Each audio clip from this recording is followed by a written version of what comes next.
Ladies and gentlemen, welcome to another edition of Georgetown Eagle Football on the SHNSports.com broadcast network. I'm Rob Hipp alongside my good friend and color analyst tonight, Mr. Michael Francis, visiting from Leander from Rouse High School. But, Michael, good to have you in the house tonight, friends. An important opening game for the Georgetown Eagles as they host the Waco High Lions from Waco, Texas.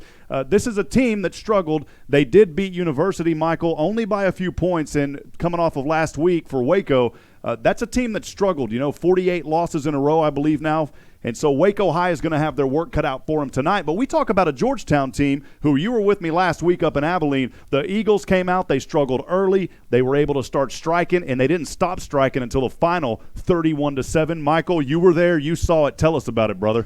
Well, it was an exciting game watching Class 5A Wiley play for their first time in the classification against the Georgetown Eagles. And Georgetown was just too much for them to handle.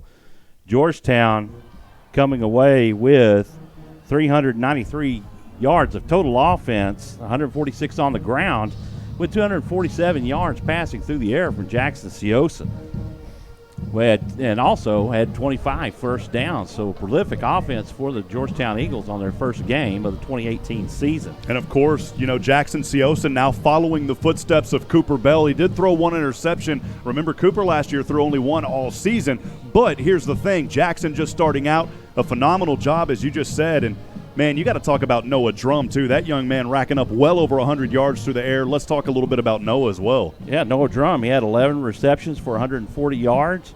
He had 13 yards per catch average, and he also scored a touchdown and a two-point conversion on a reception. So a good, well night for Georgetown. That's how they needed to start the season off, Michael. They did their work last week. Can they do the work again this week as we now flip views over to the field, and we will send it down over now to the field. Of course, you out there right now are only hearing the audio here on our YouTube channel, but it is a beautiful night for football here in Central Texas. Again, I'm Rob Hipp, your play-by-play announcer. Michael Francis in the booth with us as well, Nathan Height, as well as Joshua Harris, Galen Welnicki, and David England. Before we get started and talk about all that's going on, we're about 5 minutes until kickoff here at Georgetown High School. We do want to let you know that Georgetown Eagle football is presented by the Oak Ridge Disciple House. That's what we're going to call it all season. We appreciate the fine folks at Oak Ridge and Joshua Harris for all that they do, not only in the Georgetown community, but throughout Central Texas. We'll talk more about them in a little bit.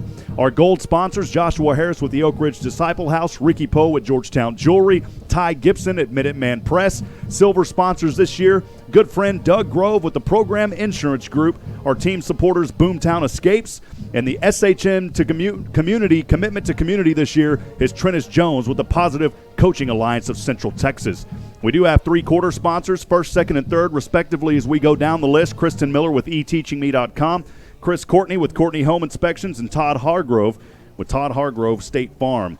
Before we dig into it, a quick word about Oak Ridge Disciple House. The Oak Ridge Disciple House is a faith-based Christian character building ministry that helps men 18 and older overcome substance abuse addiction through a well-planned and structured program.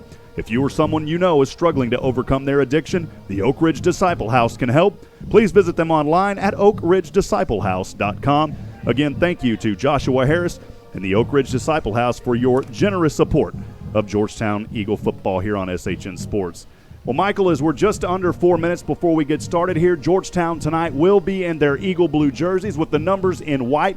They'll be in the gray pants tonight with blue stripes, Georgetown wearing blue socks. They do have the Eagle silver helmets on, and Waco tonight will be in white jerseys with red numbering and red helmets and black socks. We're up here in the booth, Michael, about the 45-yard line as the Eagles break through the Flying G, making their way onto the field. We're going to have a good one here tonight for Friday Night Lights, brother. Oh, man, it's just exciting. Friday night football in the state of Texas. You can't ask for anything better. Leading the pack coming out of there, I believe that was Elijah Clough and company, as the Eagles, as they always do, they broke free heading from right to left all the way down to the Patriots side, and they will take a knee and say a quick prayer. It's something that Georgetown does here, and you talk about the humbleness of these kids. It is a team that remains humble, a team that gives back to the community, and a team that makes our job easy on Thursday nights when we do the SHN, on Wednesday nights when we do the SHN Coaches Show. So exciting. Captains take the field for the coin toss, and we'll find out who will be receiving and who will be kicking off here in just a moment. Captains for Georgetown tonight, Nick Petter out there alongside Kevin Espinosa. Then number 25 is on the field. That's Jonathan Nightmare, as they've come to call him here, and then Xavier Torres for the Georgetown Eagles. Those captains are out there right now. A handful of captains for Waco. Some of those Demarion Lyons, a defensive back senior, is out there alongside Corey Ebron, the defensive end senior. And Georgetown gets the toss, and they elect to receive, and that's where we'll start here in about 2 minutes tonight. Michael, it was a day that was scattered with showers. Some areas saw some lightning, but I got to tell you, friend, things have cleared up beautifully here at Georgetown High School. For those out there listening on the audio only right now, man, you can just paint a beautiful picture with what you see here tonight. Oh, beautiful. Hill country in the background. Got the lights on in the house, and we're ready to play some high school football here in Georgetown.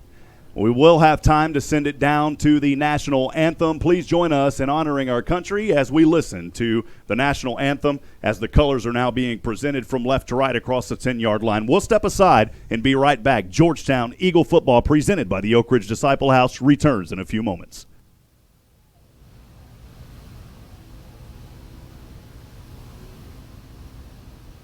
Tonight's national anthem will be sung by GHS Choir Senior Maddie Thompson.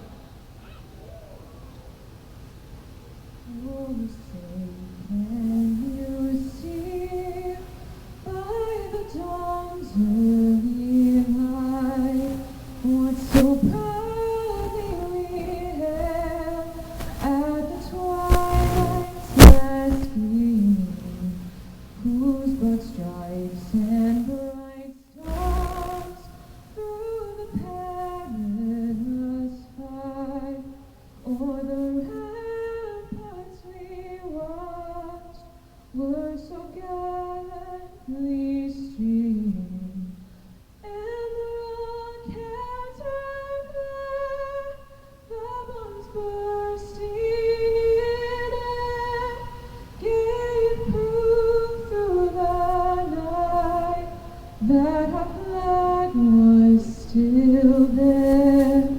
Oh, say does that star-spangled banner yet wave o'er the land of the free and the home of the brave?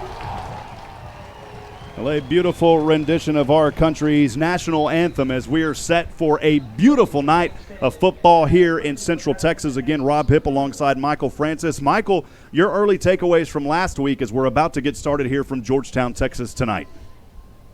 Well, for Georgetown, defensively, they need to continue what they did last week as, they just were a wall against Wiley. They were able to hold the Bulldogs only to 199 yards of offense, 111 yards rushing and 88 yards of receiving, 12 first downs, and they also created 4 turnovers in winning the turnover battle. So Wiley was able to get inside the 35 4 times. They reached the 33, the 21, and the 7 twice. And Georgetown held without giving up a score. They made some adjustments after the first quarter and came back and just were a wall for the Bulldogs. So we're looking for the same thing tonight. Offensively, Jackson Siosa needs to continue where he left off last week through his air attack, and Xavier Torres on the ground along with Rodan. Rodan, a big bruising running back that can make things happen. Set to kick things off here. Waco will kick this ball off from left to right. It's 86 degrees, humidity 57%. The wind will not be a factor tonight. It is only blowing out of the south at 3 miles per hour. We are set for Friday Night Lights right here in Georgetown, Texas. Thanks for joining us on the SHNSports.com broadcast network. Set to kick this one away for Waco will be the senior kicker, number 80, Chris Esqueda. Esqueda set to kick this one away. 2 back to receive for Georgetown. Those 2 set back to receive. I believe it's Elijah Clough. And it may be Noah Drum out there. We'll see the numbers here shortly. If we've got those wrong, we'll correct them as we go on tonight. 2 back to receive. The kick is up from end over end at the 40 from left to right, and Friday Night's Alive here and well. That one goes to the backfield, and Georgetown is going to take it out on the far side hash mark. Running is Xavier Torres, finds rhythm across the 25, chasing the sidelines as he goes, and he's finally brought down around the 36. What an early return by Georgetown to get things started. Yeah, exciting to see Xavier Torres playing back there and taking the kick 3 yards deep in the end zone and bringing it out to the 36. He has great vision and cuts well. Well, Xavier Torres getting things started here for Georgetown as they will have the ball. 11:52 just underway. First possession for Georgetown. They'll have the ball on the far side hash mark, and they line up this time with a very tight formation, all stacked up to the right. A little trickeration going on here for Georgetown to start things. Now they move the ball around, and boy, trying to describe that play is going to be hard for up here, Michael. You usually see that on a field goal attempt. 1st and 10, the handoff to Torres as he angles his way to the outside around the 35, and it's going to be a loss of 1 or 2 on the play. The ball starting out on Georgetown's own. Where do they have that, Michael? Looks like around the 36. They're going to lose a yard on the play. So the trickeration didn't work really well, so we'll look to see what they do here. 2nd down and 11, ball on Georgetown's own 35. Siosin, the high snap back over to Torres. Torres angles his way to the 40-yard line on the outside, and again, he stopped, but he will pick up a few. It'll be 3rd down and long for the Eagles as they elected to run both of these, and that's going to set up a little tough situation here for the Eagles. Coming onto the field for the first time tonight, the junior 6', 185 wide receiver, number 15, Corey Coleman. So Coleman out there on the near side is Dylan Cahill. 2 receivers stacked up to the right. Siosin on a 3rd and 7 from his own 39. High snap, Siosin. Good protection, has an angle, and Siosin avoids a sack, and now he's going to be brought down in between the hash marks. The Waco Lions coming alive early here on defense and stopping Georgetown on 3rd.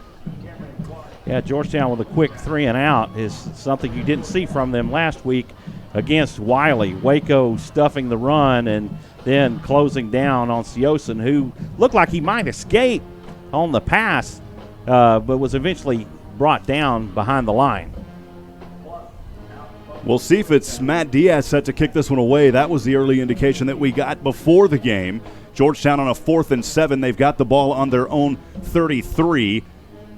The kicker or punter is standing around the 19. This is a short punt. It does gain some air and fair caught around the 30 in between the hash marks into the hands of Waco's J.D. Reese. And that punter actually was Elijah Clough, if I'm not mistaken, Michael. I think you may be right. So Georgetown, not the way they wanted to start things here in their home opener. They come up empty-handed, having to punt a drive that started out on their own 36. It stalled, and for the first time tonight, Waco will take the field. They'll have the ball on the far side hash mark at their own 33-yard line. It may be Jordan Fuller out there at quarterback, and it is. So Fuller will be the quarterback tonight. He'll line up in shotgun, 2 receivers up high, 1 receiver down low. The handoff on an end-around play, chasing near the 30 and trying to dive his way forward for a couple of yards, and the Georgetown defense read that one for a 1-yard loss. On the play there, it was Kemeon Taylor, Matt Anderson and company on the tackle. Taylor, a wide receiver junior, wearing number 84. And that's a good defensive start, Michael, for Georgetown. Great defensive start as the defensive backfield followed the play and closed it off before they could make any significant yardage. 2nd down and 10 or 11 from Waco on their own 32. And again, Georgetown in the backfield. The Blue Storm defense coming alive with a sack in the backfield as Sammy Johnson, the running back, tried to run that one away. And it was a host of Eagles saying, "You're not going to fly tonight, baby." That defensive line doing what they did last week, and that's shut down the middle and making the backs run to the outside. On the near side to us, Elijah Clough. On the defensive end, here on a 3rd down and a long 12, Waco has it on their own 31, the far side hash mark. Quarterback dancing on the lines, throws this one, lobs it up in the air, and Georgetown able to read it beautifully. Incomplete around the 40 on the Georgetown side. That pass intended for the Waco receiver. I believe that was into the hands of Matthew Mason, and it's incomplete, and Georgetown defense answers the call as well. Well, I'll tell you what, Rob, just an early observation. I just saw Tyler Knowles triple teamed up the middle, a big reason why Georgetown is shutting down the inside game for Waco. Waco set to kick this one away or punt this one away on a 4th down and 12 around his own 20. The ball sails end over end and now spiraling as it will angle its way on the far side out of bounds mark around the 35. We'll see where the official spot is, and Georgetown will have the ball for the second time tonight. We'll see if they can come alive on offense here, Michael.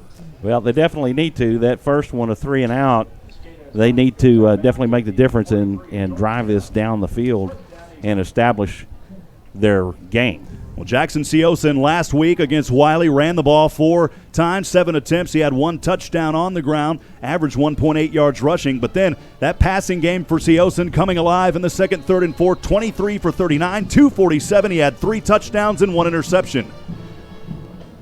Javante Rodan here in as Siosin hands off to Rodan on a 1st down and 10, and that's going to be a loss of about 4. That ball was started, they marked him way up, Michael. I failed to mention that around the 43 is where Georgetown has it after that punt, and a loss of about 3 on the play. It'll be 2nd down and long.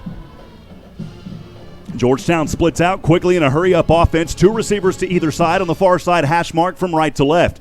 Score 0-0, 8:24 to go. Siosin on a 2nd and 13 finds his receiver into the hands of Isaiah Fillmore, and Fillmore will get back to the original line of scrimmage on the near side. Only a gain of a couple.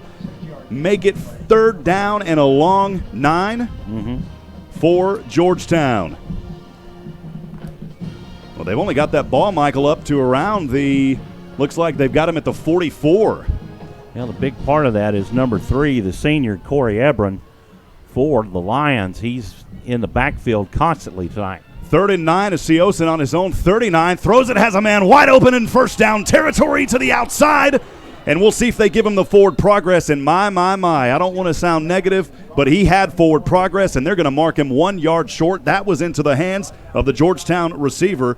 And I beg your pardon, it was Corey Coleman there who had that reception. And, Michael, I've just got to say it, that is a questionable spot. As Coleman had it above that 1st down marker, they didn't give him the forward progress. Well, I think what hurt him, Rob, was he tried to make something happen, and once he established that, that's where he went down at, and they would not give him that forward yardage on there. Elijah Clough set to punt this one on a 4th down and 1. Look for a fake here, possibly, for the Eagles. They've done it this season, a good team to do it too, and they elect to go for the fake. It's Clough up the middle, and he has the 1st down just inside the 40-yard line. What a play call by the Georgetown Eagles. Javante Rodan was the one with the play. Thought it went to Clough early, but they snapped it directly to Rodan, and Rodan, I told you, they were going to fake it. They went for it. They got it. Georgetown 1st down on a 4th and 1. Well, Coach Dean will take chances out on the field, and he's never been shy about doing that. Rodan says, I will dance all night, baby, if you give me the ball. 1st down and 10, Georgetown in Waco territory. They've got the ball on the 44-yard line, the far hash mark, high snap Siosin. He's going to hand off as his back angles to the outside. He'll pick up about 7, a healthy Campbell Soup gain there on the run. It was Xavier Torres, the 5'9", 155-pound running back, doing damage on 1st down. Xavier Torres has good field of vision and quick feet. He gets through the line fast. Fillmore is going to be one of the receivers here on the near side on a 2nd down and short 1. Georgetown on the Waco 34. Fillmore's in motion. 2 receivers up and down. Snap to Siosin. Siosin lobs one up into the air, trying to catch it as he angled his way on the outside marker of the 10. It's incomplete around the 10-yard line into the hands of Dylan Cahill. Almost incomplete. It'll be 3rd down and a short 1. Good fade route, timing route by Jackson Siosin. He just lofted it just a bit too high beyond the reach of Dylan Cahill. A drive that started out on their own 43, a 4th down and 1. Fake punt as Georgetown got the 1st down. Now it's 3rd and 1. They've got the ball on their own 34. Far side hash mark right to left. No score, 6:21 in the 1st quarter. Siosin's going to keep it on the keeper, just dancing outside that far side hash mark. And a 1st down for Jackson Siosin. Eagles moving the chains at the 29. Well, Georgetown continuing what they did last week. They're mixing up the run and the pass, and was successful for them, and they're doing it again tonight. David England working the camera for us tonight, doing a great job as always. Appreciate you, David. First down and 10. Georgetown on the Waco 29. Trips this time to the left, one receiver up, one back offset. Georgetown may have got an early start, and they did. That's going to be a false start against the Eagles, and I believe getting that early jump was Noah Pa-rum-pum-pum drum. And he had the drum beat a little too early on that play, Michael. He did. Georgetown is going to have to improve on the snap. Several of the snaps have been very high and almost over the head of Jackson Siosen. Cahill and Fillmore line up on the near side. One receiver all alone up top. From right to left we are. First and 15. The ball on the Waco 34. In motion is Cahill as he runs upstairs now, and a flag called here. They didn't run out of time. They're going to call another false start against Georgetown. That'll set them back 5 more. Back-to-back penalties on a first down and 10 will now be first down and 20 here at the 5:50 mark in the first quarter. And that's the kind of penalty that'll just make a coach pull his hair out, and I guarantee you Coach Dean is not happy. First quarter brought to you by Kristen Miller with eTeachingMe.com. We appreciate Kristen Miller. eTeaching Me, providing educational services for all children, parents, and educators to help develop a successful foundation for learning. Visit eTeaching Me online at eTeachingMe.com. On a first and 20, a pass at the 40, still on his feet across the 30, spinning around, and finally brought down on the far side at the 25 as flags fly. Late hit. And that may be a late hit call, as getting up from that was Xavier Torres. The normal running back had that one on a catch, though, as he's clapping his hand, and Georgetown may get a nice little break here on a nice Friday night.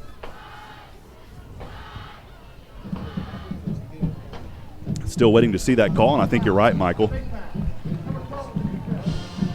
15-yard penalty on the late hit by Waco. At the 5:27 mark, we're still scoreless here in the first quarter of action. Georgetown versus Waco. Thanks for joining us tonight here from Georgetown, Texas. The Eagles have it first down and 10. They're on the Waco 13-yard line as they move from right to left. Siosen in shotgun. One receiver on the bottom as Cahill runs up top to join his other teammate. Siosen here, fake handoff, flags fly again. Torres on the run, dancing through defenders, another flag flies. Boy, somebody has got to get the washing machines going tonight. A lot of dirty laundry. Trying to angle his way outside that time, brought down at the 10, but we'll see if this one's coming back on an offensive hold. I think we're gonna have a face mask and a holding penalty. So we may have, we like to say the variety type up here. So it may be the kind of cancels each other out variety type. Right. We'll see. Georgetown fans pouring into the stadium here at GISD Athletic Complex, known as Birkelbach Field. No. So it was an illegal motion on the offense as well as holding. They will decline the illegal motion, but Waco will accept the holding penalty. That'll put Georgetown back, I believe, 10, Michael? Yes, sir. And so what was close to threatening in the red zone or inside the red zone, now they're outside of the red zone on the far side hash mark at the Waco 22. 5:12 to go, first quarter, no score here from Georgetown High School. On the far side hash mark, the Eagles have it, threatening back in the red zone on a first down and 20 from the Waco 22. Siosen in shotgun has a back lined up behind him in the eye. He is going to pass instead over to the near side at the 20. Still finding room across the 10. Dancing through defenders down near the 5-yard line. What a powerful run on the play after the catch by Chris Martinez. You talk about effective running. Martinez got that ball on the near side hash mark, able to dance through defenders. You saw his power, Michael. What a play by Georgetown as he got it all the way inside the 10. Outstanding mix of plays that Georgetown is throwing at Waco on this second drive. Second down and 5. The ball appears to be spotted at the 7 from here. Siosen shotgun, 2 receivers close here on the near side. High snap. Siosen is going to hand off again to his back, plowing his way forward, and finally brought down after no gain. It looked like on that play that Georgetown's Xavier Torres had some running room, but the trickeration didn't work, and he'll be stopped for no gain back at the 9. Well, they maybe gave him a few. It looks like he's going to pick up a few, Michael, inside the 10. It'll be third down and a short 6 at the 9-yard line. Siosen near side hash mark, 2 receivers to either side. Torres is back behind him. Hard count. Siosen gets it, has plenty of room. The protection's still there. Now he angles to the inside, looks back to the left. He's being chased down. Siosen throws it wisely away. On that play, the pressure coming avoiding the sack, but it was Cameron Clark and company. Boy, it was Clark, the 42 and the 44. We only have a name for 42 or for 44 out there, but Clark, a good job on the pressure. Georgetown going to have to try to do a field goal here as they weren't able to keep that drive alive, Michael. I'm surprised that he didn't draw the flag because the pass didn't make it to the line of scrimmage. It fell about a yard short. This will be Matt Diaz set to kick this one away. It'll be 4th down and 6. Georgetown elects to go for the field goal here on the 9. The placeholder will have it, Seosin, at the 16, so a 26-yard field goal attempt. The kick is up. It's on its way from 26 yards. And for Diaz, Luis Diaz's little brother, it's good. Georgetown takes the early lead, 3-0, 3:37 to go here in the first quarter. Michael, we'll keep it right here, man. It's been exciting. It has been exciting. Georgetown was effective driving and just kind of shot themselves in the foot. Had some untimely penalties called, made some big yardage, and would give up here and there, and ended up being stopped short. Diaz able to get the 26-yard field goal and splits the uprights. Georgetown takes a 3-0 lead here in the first with 3:37 to go. Well, Diaz, Michael, his brother Luis Diaz, who kicked here, all honors kiddo back in the day here at Georgia. I say back in the day, just a short time ago. And Diaz, brother, now kicking. And we've got a good kicking game, I think, this year for Georgetown. Last year, struggling a bit. They didn't have a well-established kicker. No offense to the young man Northcutt, but he came from the golf field, and for what he did as a golfer, he did a pretty amazing job. So definitely good to have Diaz blood back in the Eagle bath, if you will. Right. So Georgetown will set to kick this one away. Diaz, who just had that 26-yard field goal moments ago, will kick it from the tee at the 40, in between the hash marks from right to left, to set back to receive for Waco. And I goofed and didn't bring my binoculars again tonight. There's two back there at the 5-yard line. I can't see who those two guys are, Michael. We'll try to get a look here in a minute. One of them, boy, they're just turned at the wrong angle. Don't you hate that? Right. And no numbers on the shoulder. The kick is up and away. It's going to be a short one. It will take a roll on the far side around the 15. As Waco has it in between the hash marks, now finds his way across the 25 to the 30 on the near side. Tight roping as he goes down to the 40. A nice return there by the running back senior, number 5, Randy Carpenter. And Carpenter will give his Waco Lions team a good start just inside the 40-yard line, trailing 3-0. Great field position to start with. It looks like they are at the 38-yard line. Georgetown effectively shutting them down on their first drive. We'll see what we can do here against the second drive.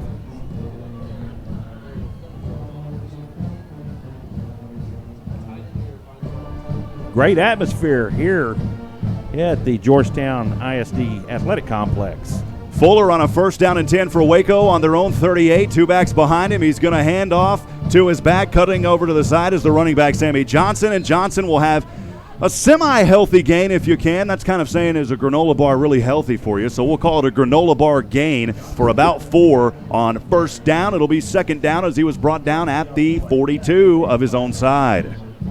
Can you say that, Michael? A granola bar gain? Granola bar gain. That's a new one for me, buddy. 2nd down and 6. Waco has it from their own 42-yard line. In shotgun, again, handoff to the same back is Johnson, and Johnson will plow his way forward for a tough gain of 2. It'll be 3rd down and long at the Waco 44. I'll tell you what, a whole host of Eagles there to shut him down. See Elijah Kloof and Taco Williams, Gage Leggett, all there to shut him down. Yeah, it looks like they gave him a little healthier spot than was expected there. Tyler Knowles coming off the field. See who they brought in. I think it may be Braden Hargrove. 3rd down and 4, 2:13 to go first quarter. Georgetown leads 3-0. Waco with the ball, driving from left to right on their own 44. The pass, it is incomplete on the Georgetown 49. The intended receiver on the far side was Chris Esqueda. And Esqueda not able to escape out of that one, and Georgetown forces another 4th down. We'll see if Waco goes for it here, although I think they should punt here as they're near still on their own side around the 44. We'll see what happens here, Michael. Well, interesting. Noah Drum will be the deep back for the Eagles. Last time, Waco shanked it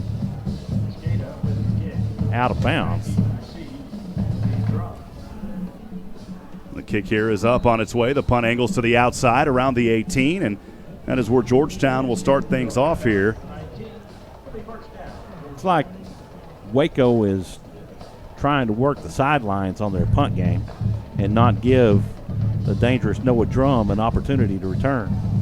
A drive for Waco that started on their own 38. It stalls. Great defense by Georgetown again. The Eagles will have it here at the 156 mark on the third drive of the night. The ball on the far side hash mark. They'll start out this time on their own 19. For Georgetown, this is their worst field starting percentage or field yardage from the night. Seosin in shotgun, trips, empty backfield, low snap here. Seosin throws over, has his man at the 20, and he's drilled incomplete at the 20-yard line. The intended receiver there, Javante Rodan, and that time Rodan he did. Pass broken up by number 20, Keith Guillory, for Waco High, and he read that all the way. Seosin telegraphed that pass. He only looked to his first check and never beyond that, and was lucky not to have that intercepted and taken back to the house. There's a penalty flag as well. Georgetown is going to go back another 5 yards here. It will be 2nd down and 15, I believe, unless they elected to watch that play. Galen, did you see that up there? They're still showing it as 1st and 15, so they're going to do this one over after the penalty here. Georgetown will have it on their own 14. The ball here deep down near the 50, and it's incomplete, just out of the reach on the near side, into the hands intended for Dylan Cahill, and it'll be 2nd down and a long 15. I'll tell you what, if it would have been in his hands, he would have been to the house because there wasn't anybody within 4 yards to him. See there on the replay, for those of you that will see that a little bit later on the video, had it right near his fingertips. 2nd down and 15. Georgetown may have started early again on their own 14. And an incomplete pass here will be 3rd down and a long 15. Seosin tripped over his own feet. He was lucky he didn't go down. Did a good job keeping his balance and making that throw over to Xavier Torres, who just lost the grip on it and goes to the ground incomplete. 3rd down and 15. Georgetown on their own 14. 1:42 to go, leading 3-0 here. Seosin, and another false start, and that'll move them back another 5. Boy, coach is not going to be happy with all these false starts to start this game, Michael. I know it. Isaiah Fillmore, the guilty party on that particular infraction. Frustrating for a coach because you know the snap counts, and I know that Seosin is very good at working that hard count, and sometimes he may cause his own team to be the victim. And the movement was up there on the far side. It'll be 3rd down and a long 20. Showing pressure here is Waco. Georgetown from their own 14. Seosin getting trapped in the backfield, somehow able to escape. Still dancing through defenders across the 10 as he angles his way to the near side. And he will finally be brought down. A play where he could have got trapped around the 2. Seosin able to get it up. Makes it a little more manageable on 4th down. He'll have it around the 12. He takes a 6-yard loss and gains back about 4 yards. Dancing around the way he did. Great job on Seosin's part. Georgetown will have to punt this one away from their own end zone. The punter back there, Elijah Clough, standing around the L of the Eagles at the 1-minute mark. His team leads 3-0, 4th and 17. The punt from the goal line. This is going to be a short line drive. No fair catch called on the 40 of Waco. And wow, they are going to say he fair caught it there around the 40. And that was J.D. Reese. I guess they stopped that one because it was short? His knee hit the ground. Oh, his knee hit the ground. I was about to say you don't stop a punt because it's short. He caught it from his knees. One knee on the ground.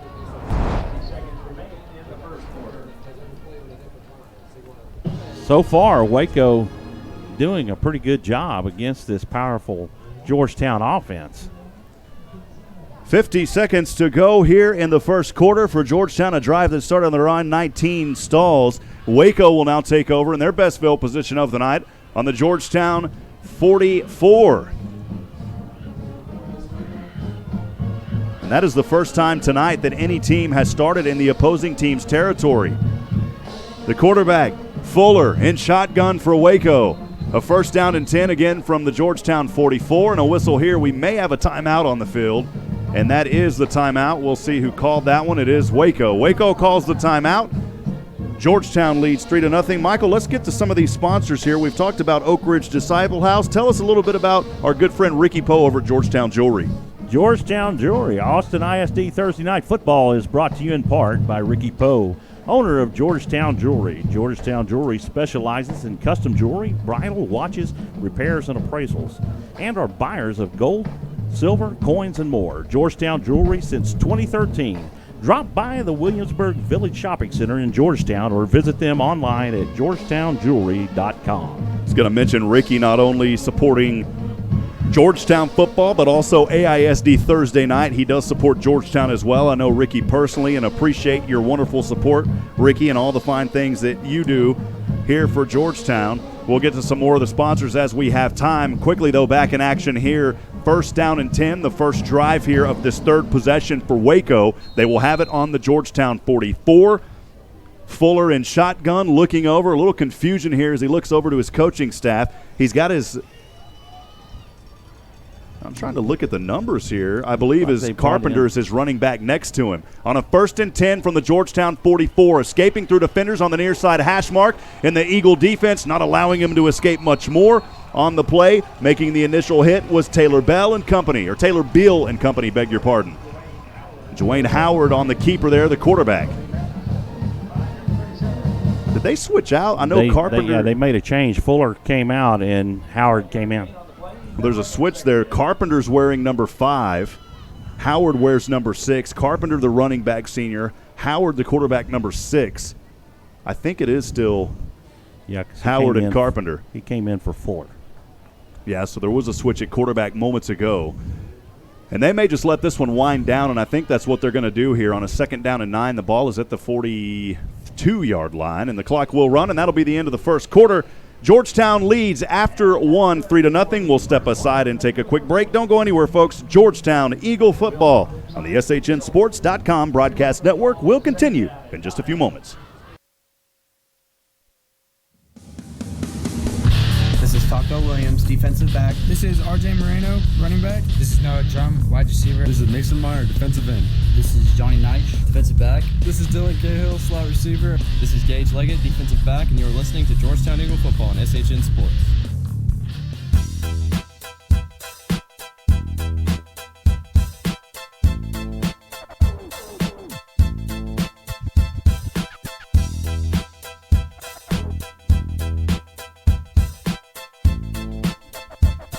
Welcome back to Georgetown Eagle football live tonight on the SHNSports.com broadcast network. Second quarter action brought to you by our friend Chris Courtney with Courtney Home Inspections. If you're new to the area or looking to buy or sell, check out Courtney Home Inspections online at CourtneyHomeInspection.com. Second down tonight, quickly in action as Waco able to escape a Georgetown blitz on the near side. They started out on their Georgetown 42. Gage Leggett making the stop there on that near side hash mark, and that was a snap. Was that back to Carpenter? No, it was back over to the quarterback, Howard, I believe. Snap to Howard. He calls his own number and takes it up the middle. They play the blitz well, and Howard able to make some yardage. Third down and 4 for Waco now as they shift gears from right to left. They've got it on the Georgetown 37. Flags fly. Maybe a false start there against Waco. We'll see what the call is. I think it's going to be the false start, Rob. The center snapped the ball, so it'll be on the center most likely. Got a replay view of it here. We can see that on our screen as the flag did fly there. Of course, you guys can't hear it on the audio. You'll see it a little bit later. Georgetown was showing a blitz early, and it was the center that got that initial jump on there. So the center for Waco just getting a little anxious out there, if you will, this afternoon. Third down and 9. The ball in between the hash marks now, backed up to the Georgetown 42. George Ramirez, I believe, is under center. Howard, the quarterback. has it, throws a dagger over to the right side near the out-of-bounds line, and they've got the first down inside the 30 of Georgetown on a 3rd down and long 9. Elijah Clough coming up with the tackle. Waco showing some life here. That pass over to Jaquan Wells, a junior wide receiver, gets his team a first down. That's a big momentum gainer here for Waco. 10:57 to go, second quarter. Georgetown leads 3-0, but Waco driving after starting out on the Georgetown 44. Howard in shotgun, 2 receivers either side. Has the ball, hands off to his back. I believe that is Carpenter, and Carpenter will be snuffed for only a 1-yard gain. The Blue Storm defense says, you know, Michael, the Lightning may be out right now, but we're going to bring a thunderstorm here to the field tonight at the 31. It was Elijah Clough and company on that tackle. Yeah, Elijah Clough, he's working the field well tonight. 10:18 to go, clock ticking, 2nd down and 9 from the Georgetown 31. Fumble, still rolling around, and he's going to have to dive on it at the 50. Did Georgetown come up with it? We're waiting to see. That ball goes all the way back on the near side hash mark to Georgetown territory. We will see there. Mason Meyer and company coming up as some of the first ones to get on that. We'll check it out on the replay here and see exactly how far they got back. As you can see, the ball bouncing around, and Georgetown not able to fall on it, but hey, they'll take a 3rd down in Dallas, Texas for the Waco Lions tonight. Mason Meyer trying to push Randy Carpenter out of the way and ends up aiding him to get back to the ball. Boy, 3rd down and 29. The ball all the way back now on their own side of the field for Waco at their own 49 on the near side hash mark. Trailing 3-0. Quarterback in shotgun, looking, throws in the flats to his man at the 50. Still on his feet, angling towards the inside, and finally drug out of bounds on the Georgetown 35. A nice catch and grab there by Del Smith Jr., but he's not going to be close. It'll be 4th down. We may see Waco go for it here, though, Michael. The ball down to the Georgetown 36. This is kind of no man's land. I expect them to go for it here. Yeah, it'll be interesting to see what Coach Cavill is going to do. Looks like he's going to bring his punt team out. They do bring the punt team out. You talk about Coach Cavill. Back at UT, played in the professional. You've got some know-how with him. Yeah, Coach Kwame Cavill, first-year head coach for the Lions. He comes to Waco High by way of Austin LBJ, Manor, and Temple. Now Chris Escada set to kick this one away here, punt this one away. It was a delay of game, so that'll set it back a little bit more. Doesn't do too much damage. In fact, that may benefit Waco. Right, that's why they did that. They wanted to back it up another 5 yards. 4th and 19 from the Georgetown 41. And Escada set to punt this one away from his own 47. The punt is up, on its way. This one's going to sell end over end. And Georgetown's Noah Drum will just let that one roll. Georgetown will have it on the 20-yard line. We'll keep things right here in the Courtney Home Inspection second quarter, Michael. Impressive job by the Georgetown defense. They've gone through 5 quarters without giving an offensive point yet for the season. So they've worked with that bend but don't break defense, and it's been successful for them so far. Seen a lot of punting here tonight. The 4th drive of the night now for the Georgetown Eagles comes at the 8:52 mark here in the second quarter. Georgetown has punted this ball away 2 times tonight. They did score that field goal on the 26-yarder by Diaz back on their second possession at the 3:39 mark in the first. So Georgetown will have it here, 1st down and 10 from their own 20. Siosin in shotgun, going to hand off to Torres, and Torres in his way up for a 7-yard gain on 1st down on that far side hash mark. Georgetown, 2nd down and a short 3. That's a good opening run for Georgetown. Great run by Torres right up the gut and into the defensive backfield of the Lions. Only one back on the defense for Waco on 2nd down and 3 for Georgetown on their own 27. And the pass here caught on the far side, but no gain on the play. Corey Coleman on the reception. It'll be 3rd down, and it remains a short 3 at the 8:16 mark here. Georgetown leads 3-0 as they drive from left to right, Michael. Georgetown really needs to get something to happen. They really do. Third down and 3. Georgetown has it on their own 27. Seosin all alone. Has the route, has it to Drum, pa-rum, pum, baby, at the 42-yard line. Cutting across, first down. Georgetown coming alive. Great job by Drum on the slant up the middle. Picks up 16 yards. First down and 10 from their own 42. Seosin in shotgun as they hurry up the offense. Seosin has it, has all day, throws it and well overthrows his intended receiver Cahill, incomplete at the 40. Good look there, and it's been some nice protection here as of late for Seosin. That time, though, nothing for him. He just miscommunicated there with Cahill. At number 3, Corey Ebron, he has been in the backfield all night long. He put Seosin on the ground pretty hard. Second down and 10 from their own 42. Georgetown from left to right at the 7:37 mark, leading 3-0. Seosin in center between the hash marks. Has all day, has his man at the 49, spins around, close to another first down at the half-century mark. Dylan Cahill with a powerful grab to get Georgetown on a third down and short. They've got to get the ball to the 48, Michael, to get that first down in Waco territory. Yeah, they're bringing in their big back and Rodan. And we'll see what goes right here, maybe up the middle. Georgetown has had some success moving the ball right up the middle. 3rd and 2 from the 50. Seosin shotgun, has Rodan to his left. Torres behind him. High snap, gonna hand off to Torres, and Torres tries to power his way forward. He'll have the first down at the 46. Georgetown keeping the drive alive. Tell you what, Torres just drives and drives and drives. It's just an outstanding job on second and third effort by Xavier Torres. Georgetown driving the ball now 34 yards. They started out on their own 20. They're now resting on the Waco 46. First down and 10 on the far side. Hash mark again on the Waco 46. Seosin in shotgun. 2 receivers down. He's going to hand off to his back as he plows up the far side. Hash mark close to another first down. The running game coming alive for Torres. And the Georgetown Eagles finally brought down at the Waco 39. Getting excited up here in the booth tonight, Michael. It's that sweet tea, baby, from Bush's Chicken. 2nd and 3. The ball on the 39. Seosin this time hands off again. Torres tries to angle his way back to the far side hash mark. He'll be dropped, but another Georgetown first down at the 35. Boy, they just keep feeding him, and he just keeps producing.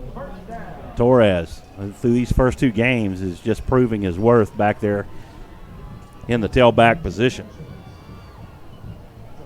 6 minutes we are to go in the first. Georgetown leading, 1st and 10, 3-0 lead. And they've got the ball just inside the 35. Seosin passes over to the corner, up, has his man, and it's incomplete on the E. Unfortunately for Georgetown, had the room, but Noah Drum could not pa-rum-pum-pum-pum this time. Incomplete. Great effort. Good pass by Seosin. It was in the hands of Drum. He really should have caught that, and it would have been 6 if he had. Great pass by Seosin. Yeah, Seosin reading him beautifully there, and Drum just not able to come down with it. 2nd down from the 35. 2nd down and 10. Seosin, far side hash mark. I believe that's Torres behind him. 2 receivers down, 1 up top. He's going to hand off to Torres. This time Torres angles his way to the near side hash mark. Another, what do you call it there? What did we say earlier? That's down to the 20 or the 31. Another granola bar gain. And when I say that, friends, that means 4 yards. You're going to hear that now the rest of the season, Michael. So a 4-yard gain is a granola bar gain. It'll be 3rd down and 6 at the 5:24 mark. Georgetown leads 3-0. A timeout is called on the field. As we will go ahead and thank some more of our wonderful sponsors. That timeout, by the way, I believe at the fingertips of Waco. Michael, I'll send it over to you. Minutemen Press in Georgetown is a proud sponsor of Georgetown Eagle and Eastview Patriot football on SHN Sports. For all of your design, printing, and promotional needs, Minuteman Press is your one-stop shop.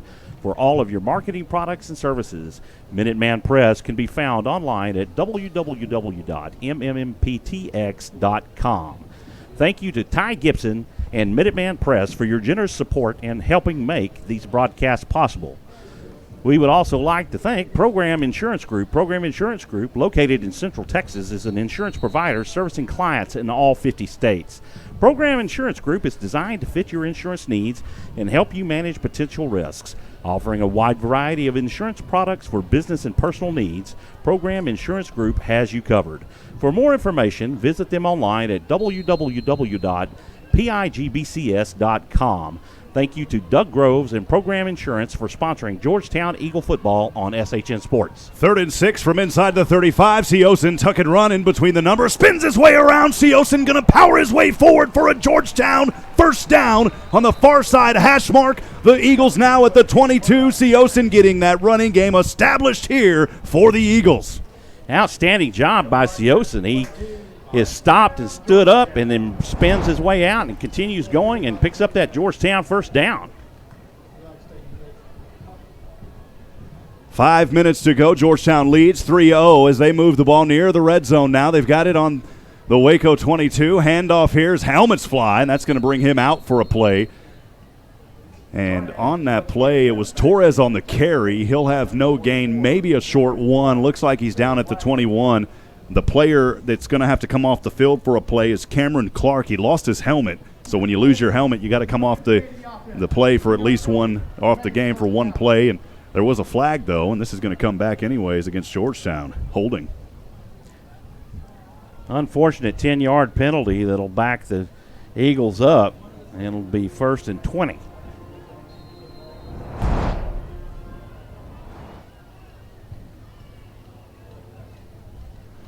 On a 1st and 20 from Georgetown, outside the 30, a run up the middle on the near side hash mark by Torres, and Torres will get close to that original line of scrimmage. Actually, no, he's going to be about 4 yards short. He was down at the 26 on the near side. It'll be 2nd down and long for Georgetown, leading 3-0 here, 4:27 to go first half. Quickly back on the offensive end we are. 2nd down and a long 13. Georgetown on the Waco 25. Seosin shotgun. Torres is his back to the left. Man in motion from bottom to top is Noah Drum. Seosin, he is going to lose the ball, and that may go into the hands of Waco. They look like they've got it, and I believe that the Lions were able to fall on it there as Seosin lost the ball. Well, it looked like that he was trying to hand off to Noah Drum across on the reverse and in and out of the hands of Jackson Seosin on what may have been an attempted draw play, and the handoff just didn't work and ends up on the carpet, and unfortunately Georgetown loses the ball to the Lions. Drive that started on their own 20 stalls. 1st down and 10 now as Waco will have it on their own 32. The handoff, run up the middle to the far side, angling with Sammy Johnson, number 21, and Johnson will pick up a granola bar on 1st down. It'll be 2nd down and 6. He must be hungry because he's picked up several of those granola bar runs. That's for sure. 3:44 to go, clock ticking, 2nd and 6. Waco has it. They only trail 3-0. And this time it's going to be Carpenter. Flags fly, and he tight ropes the sidelines back to the near side. Carpenter will be brought out of bounds. He does have enough for a 1st down across the 43, but this one may come back on a hold. We'll see what the call is here.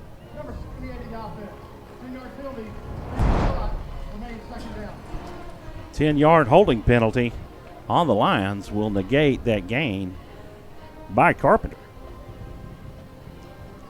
So that will move the ball back. 3:32 to go here in the Courtney Home Inspection 2nd quarter. Thanks for joining us, Rob Hipp, Michael Francis up in the broadcast booth here on a beautiful night in Georgetown, Texas, GISD Athletic Complex, Birkelbach Field. 2nd down and 16 for Waco after the hold. They've got the ball back on their own 26. Pass over in the flats to the far side. Angling his way across the 30 mark there on that far side. Only picks up a few on that play. And I believe that was caught by Jaquan Wells.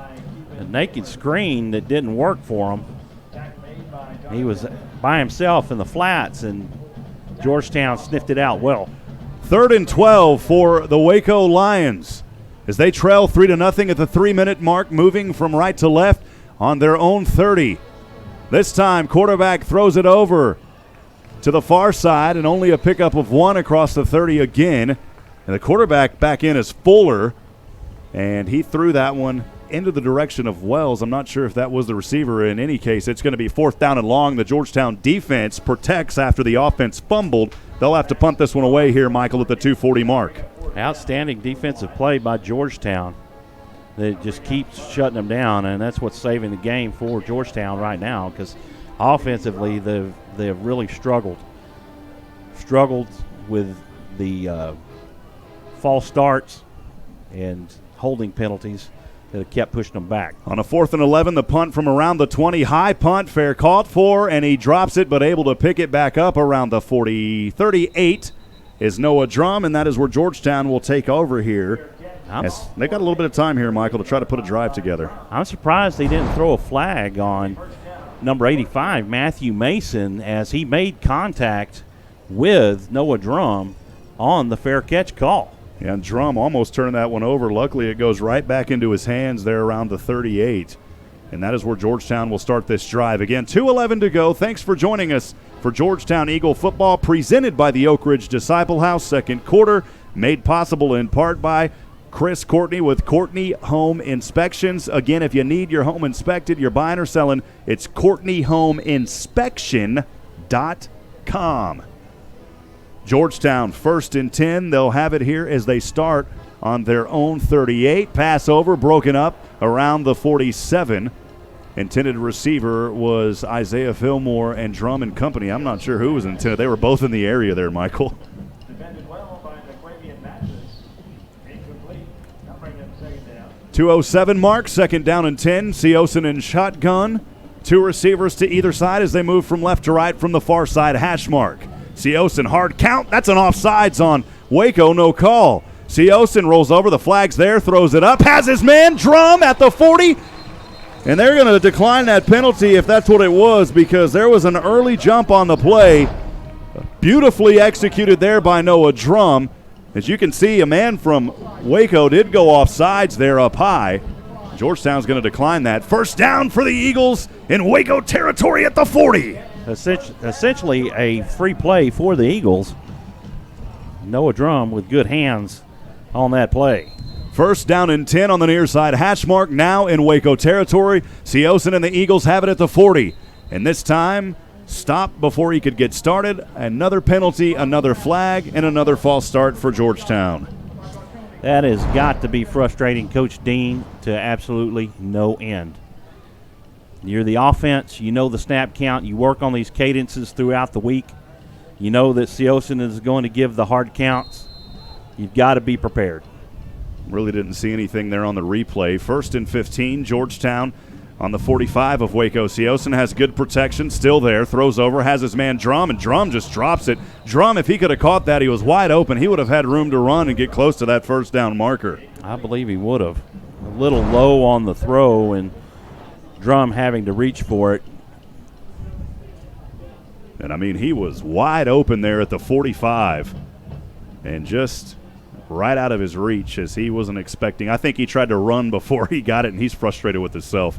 2nd and 15, Georgetown from the Waco 45. From left to right, leading 3-0, 1:52 to go. This time Torres can't hold on to it on the near side, just out of the fingertips. The pass was there at the 45, another incomplete pass, and it'll be 3rd down and long for the Eagles. I know it was leading Torres by a little bit, but it was in the hands, and you've got to make that catch. You just got to make that catch. You got to make something happen here for the Eagles. You want some positive momentum going into the halftime. 3rd and 15 from the Waco 45. Seosin has the protection, steps through it. Seosin a dagger, and it's broken up at the 30. Great defense on the play. Incomplete into the hands of Cahill, and that was great defense there by the defensive back, Rodney Ratliff, the senior. And Seosin taking a chance, throwing into double coverage right there. And Cahill just did not have much room to make that catch with the 2 defenders right there on top of him. Clough set to kick this one away or punt this one away from his own 40 on a 4th and 15. The ball on the Waco 45. Set back to receive is J.D. Reese. He's all alone back there at the 10. At the 143 mark, Georgetown having to punt it away again. This one up into the air as it rolls spiral top over bottom at the 15. Reese is going to run with it, tries to stiff arm. He's pushed back to the 10, now angles his way to the outside across the 20. Reese lowers his shoulder, still inside, and he's brought down just inside the 35-yard line. A good return from the 10-yard line. Picking him up about 20 there to give his team a little bit of a life here with 128 trailing by 3. Tell you what, there was some good hard hitting that was going on in that exchange, and Georgetown really having a head up because there was a guy who was trying to blindside one of the punt team guys and nearly took him out, but he had a heads up and put his shoulder into it and able to soften the blow. I think we're going to have not a quarterback change as Jordan Fuller leads his team back out onto the field, trailing 3-0. 1st and 10. They'll start out on their own 34-yard line. The officials trying to get a few things situated here before we get this drive started. A lot of punting in this game so far. 7 punts. Pass over here in the flats to the far side, completed, and he'll be brought out of bounds around the 40. A 5-yard gain on first down. That was into the hands of the receiver, Kimion Taylor, the junior wide receiver. Well, it's been a defensive showdown so far, much to the chagrin of Georgetown. Fuller in shotgun, 2nd and 4 from his own 40. Back in the flats again. He's all alone, and he has the first down near the 50. And that one that time into the hands of the receiver wearing number 9. It's it is Wells. First down for the Red. The Lions still in their own territory at the 49. 1:19 to go, and Michael, most importantly, they stop the clock.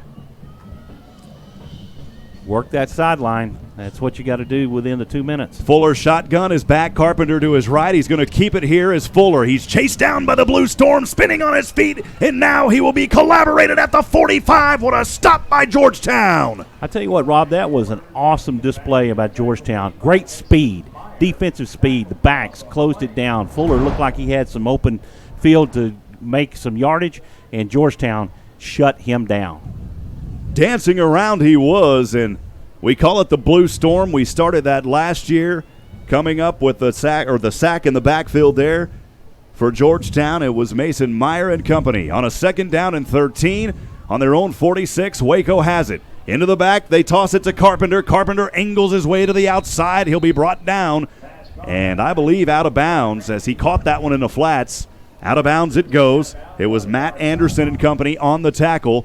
It'll be 3rd down and long for Waco as they're still way away. They've got to get all the way to the Georgetown 41 for that first down, and we've got a timeout, I believe, here on the field, Michael. 28 seconds left, and Waco definitely trying to get on the board, maybe even go in with a lead here at the halftime mark. Again, we appreciate our second quarter sponsor, Courtney Home Inspections. Chris Courtney, friends, I got to tell you, if you are moving, if you're buying, if you're selling, you got to get your home inspected. That's the way to do it nowadays. Some people don't. I say you do. Chris Courtney can take care of you. I know him personally. I was actually in class with him when he was going through home inspections. He's done a lot of them. He knows what he's doing. Check him out online, CourtneyHomeInspection.com. Thank you, Chris Courtney. 3rd down and 12, back in action here for Waco. Throwing the ball down over the middle and has his man, and it's incomplete at the 18. Broken up on the play by Georgetown. The intended receiver was Taylor, and the Blue Storm doing an excellent job on that play, breaking it up, Michael. Yep. That's that Blue Storm, that DB. That defensive backfield just making things happen. Boy, we've got a treat for you, friends. Of course, right now, per UIL rules, you're hearing this audio only, but SHNSports.com after midnight will have the video along with some great instant replays. 4th down and 12 for Waco. 26 seconds to go. They'll punt this one away from near their own 40. High, rolling, spiraling punt, and it's fair caught at the Georgetown 12 by Noah Drum. And Georgetown has 20 seconds, and do they have any timeouts? They don't have those on the board tonight. I think Georgetown has all 3 of their timeouts. If not, they've used one. I think they do. I think they have 2. I think they have used one. But don't expect Coach Dean to take a victory formation, or not a victory formation, but take a knee and run out the clock.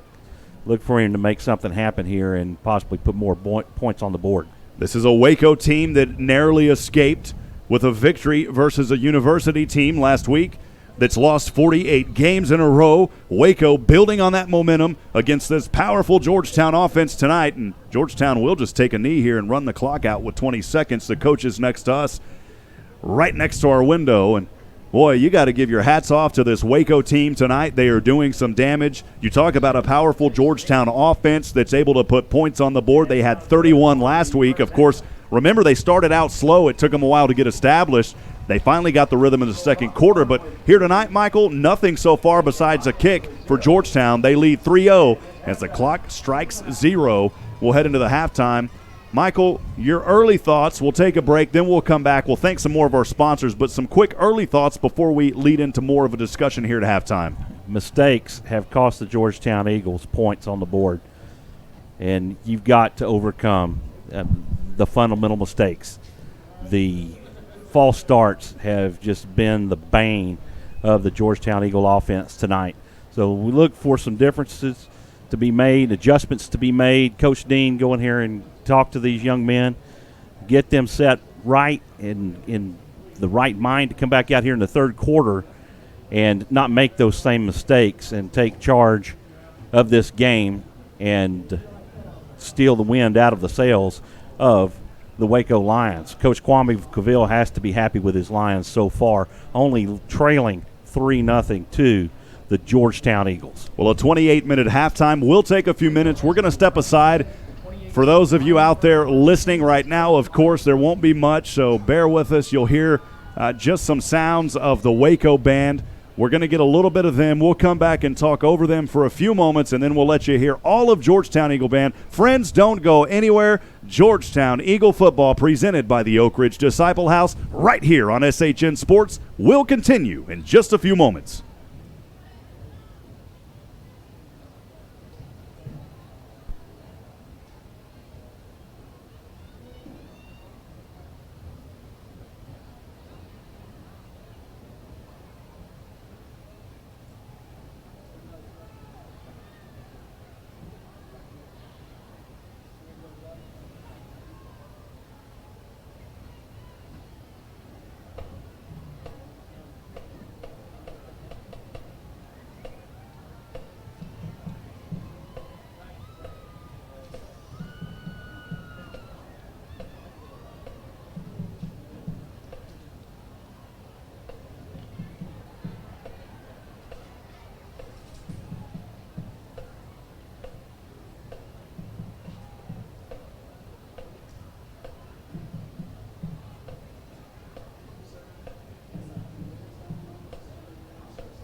proud to present the Scarlet Line Throw Team under the direction of Wanda Johnson and LaShonda Gaines. The Scarlet Line officers are Captain J.J. Aguilar, Co-Captain Cale Harris, First Lieutenants Hannah Gill and India Powell, Second Lieutenants Jasmine Jordan and Helena Evans. The Scarlet Line Dancer of the Week is Brandon Aguilar. The Scarlet Line will be performing a dynamic routine to the smash hit Bang Bang.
Waco High School proudly presents the 2018 Lion Pride Marching Band. The 2018 Waco High Lion Pride Band is under the direction of Scott Stewart, Tyler Sage, and Michelle Nelson. Percussion is instructed by David Johnson and Adrian Rodriguez. The color guard is instructed by Ron Espinoza. Visual instructors are Alex Wynn, Matt Block, Austin Holden, Abby Roque, and Lauren Huff. Student drum majors are Andrew Ramirez and Charlie Henry. The outstanding band members of the week are Marziano Greer and Elizabeth Brand. Tonight, the band will be performing a special show entitled Ponchos, Ponchos, Ponchos, featuring the Demi Lovato hit, Confident. Drum majors, Andrew Ramirez and Charlie Henry, is your band ready?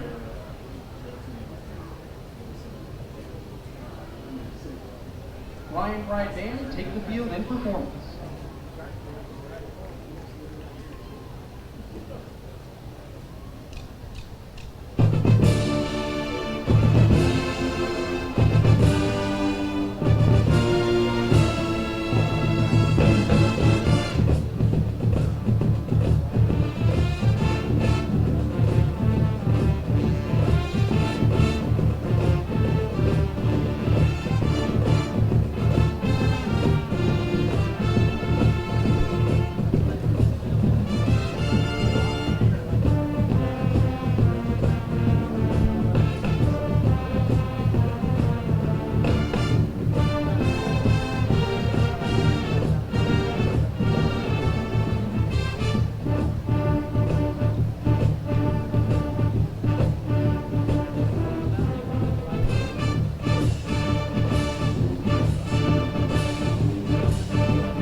The 2018 Lion Pride Band would like to thank you for your attention and support this evening, and to all of our band parent volunteers for their tremendous efforts and support this season.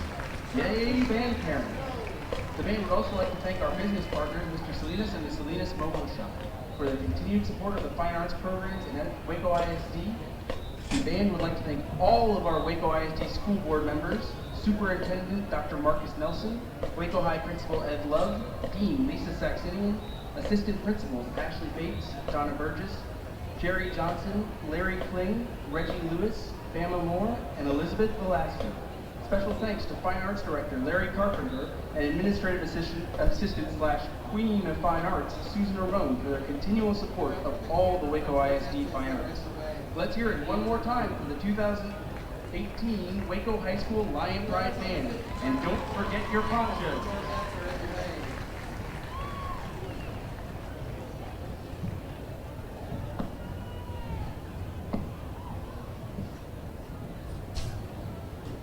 Ladies and gentlemen, the Georgetown Independent School District is proud to present the Georgetown High School Eagle Marching Band, Color Guard, and Georgettes for the 2018 edition of Eagle Halftime. As the Jetson Band takes the field, the Eagle Band would like to thank 21 Realty, Kimberly Wolfman, Pride of Texas Irrigation Landscaping, All Points Communication, of Austin, San Gabriel Oral and Maxillofacial Surgery Associates, Big Tex Trailers, Fine Line Electric, Sports Clip Haircuts, Georgetown Butler Automotive, Georgetown.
Color Guard Captain is Megan Baker. First Lieutenant is Clara Bradshaw. Second Lieutenant is Gracie Lawson. Guard Sergeant is McKenna Gonzalez. Social Officer is Adrian Watson. Color Guard Member of the Week is Becca Mateka. Officer Choice is Casey Chris. Now, ladies and gentlemen, please enjoy our first performance this season of the Eagle Band's 2018 competition production based on the Disney Parks ride, The Haunted Mansion. Your 2017 UIL State Qualified Eagle Band is proud to present Welcome, Foolish Mortals.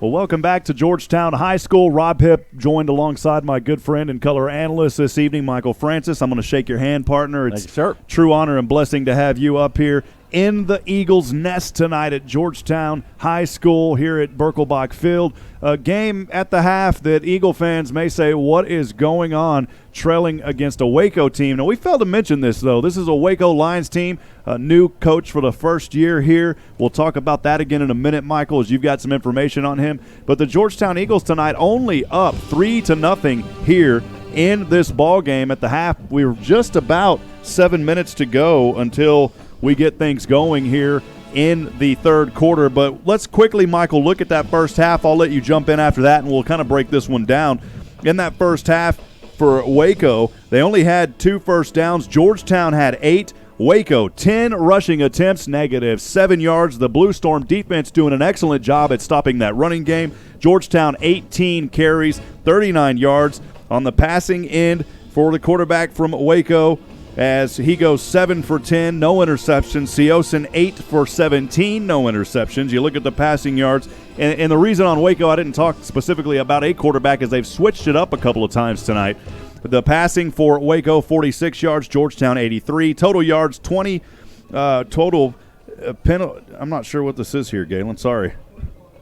20 total plays for 39 yards. Thank you, Galen. 20 total plays for 39 yards, 35 plays for 122 for Georgetown, and there was one fumble that was lost by Georgetown. Waco dropped one, but they were able to recover their own. As far as punting goes, 4 punts, 33 yards. Georgetown penalties, 4 penalties, 35 yards for Waco, 6 penalties, 40 yards for Georgetown, 5 punts for Waco, 3 for the Eagles. Man, as I look at those penalties, I thought Georgetown, it sure seemed like they had a lot more than that. But Galen Welnicki is the legend. He does our stats. He does a great job. And Galen gets the gold stamp of approval on his numbers. But, Michael, this is a team Georgetown should be up by a lot right now. You got to give credit to the defense. They're playing their hearts out against this tough Eagle team out of Waco. They really are. And that defensive end, Corey Ebron, he has just been in the backfield all night long, disrupting Seoson's rhythm. Georgetown able to be successful on the run game, but Corey Ebron doing a great job of containing Seoson and throwing him off his rhythm. He's lofting his passes over the heads of his receivers and just not as being effective as what he was doing last week versus Wiley, where he had time in the pocket.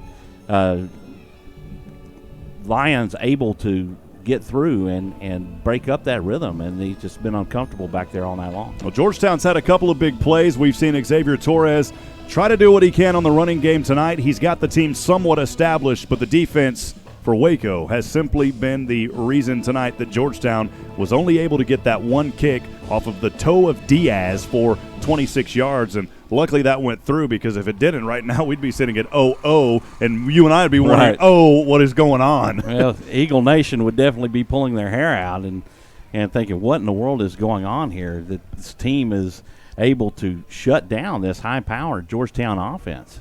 Well, we'll take a quick break. We'll step aside. We'll let you enjoy some more sights and sounds of the Georgetown Eagle. Well, they're actually taking off the field, so we will switch it over to the field now as we go back, and we will continue to break this one down as we look to keep things rolling here in this ball game. So thank you, friends, for being here with us. 3:52 to go in this first half. Georgetown Eagle football presented by the Oak Ridge Disciple House Christian faith-based character building ministry, helping men 18 and older who are suffering from substance abuse addiction. If you know of a man 18 or older who needs help, give our friends a call over at the Oak Ridge Disciple House. I always say websites versus phone numbers because the websites stick. So visit oakridgedisciplehouse.com. It's oakridgedisciplehouse.com, and Joshua Harris and his wonderful staff will get you on the road to recovery. We appreciate Josh, and I didn't just extend that. Josh is in the booth with us helping out as well, so God bless you. Thank you, Josh, for all your help. Nathan Hyde up here with us, helping behind the scenes as well. And really, I always say we're blessed with the best at SHN. We truly are, Michael. Yourself included, David England, Galen Welnicki doing stats. We couldn't do what we do. We're just here to run the lips. The guys behind the scenes are really the ones that make this happen, so we thank you guys so much. Right, and listening to the broadcast during halftime and checking in on the Eastview game and the Leander game, our other SHN broadcasts going on, outstanding jobs by those crews as well. Well, we had a score moments ago on that Eastview game. We'll pull up and quickly go over what's going on around the Lone Star State as we look around. We'll have those scores and more coming your way just as soon as we can. We appreciate our friends as well over at FanStan, ATX, Snoop Daniel, Casey Johns, and all the fine work that those guys have been doing for so long. Just score update here just a few moments ago, a surprising one. In the second quarter, 3:09 to go. Cedar Ridge leading Cedar Park 7-0. You know, Cedar Park struggling out of the gates on their first game, and that continuing tonight. At halftime, Hayes Rebels leading Dripping Springs 21-14. At halftime, also Anderson trailing Rouse 14-13. Also at Nelson Field tonight, that is where that's taking place. Again, Rouse leading 14-13 over the Anderson Trojans. As we continue to look down some of the other scores here throughout Central Texas, Bowie leading Madison in the second quarter 27-15. Weiss over Canyon Lake 13-3 at the half. Hutto leads Liberty Hill 31-27 at the half. Westlake on Cypress Ranch, 14-3. All of these games at halftime right now. Again, Bowie over San Antonio Madison, 27-15. Hayes on their home field leading Dripping Springs, 21-14. We've already talked about Anderson trailing Rouse at home, 14-13. McCallum, who just won that Taco Shack Bowl last week, broke the series against Anderson, 9-8. Well, they're tied right now. Lehman 13 apiece. Georgetown here, our broadcast, leading 3-0 Waco High. And do we have that Eastview score? That was the one that I was most wanting to get across here. Elgin leading Brian Rudder 28-16. And there's the Eastview at the half. The Eastview Patriots 22. Canyon out of New Braunfels 21. Michael, some surprising scores here on a Friday night. Really is. I'm really surprised by that Hutto Liberty Hill score, to be honest with you. I mean, Hutto, a powerhouse in the Class 5A division versus a 4A Liberty Hill team, and just narrowly winning that game.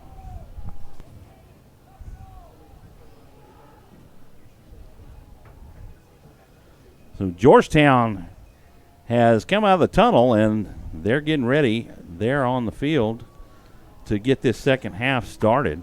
Friends out there listening, Michael wanted to let them know the SHN fan line is open for business. We'd love to hear from you. We don't accept phone calls, but we definitely would love to hear from you by text message. Hey, if you've got a shout out, if there's someone out there you'd like to say hello to, let us know how we're sounding, or otherwise, please send us a text message. That line is open. Don't text and drive, but the number is 512-522-9105. Again, the SHN fan line is open for texting at 512-522-9105. Send us a text. Let us know who you want to send some love to tonight, and we will definitely give you a shout-out over the air. Georgetown is going to kick this one away here in just a few moments. Set back to receive for Waco. One of them back there, I believe, is that James Taylor or Jeremy Powell? I think it's Jeremy Powell, the receiver. It is Taylor. So Taylor set back to receive. Georgetown lines up in a pretty unique formation here to kick things off from right to left.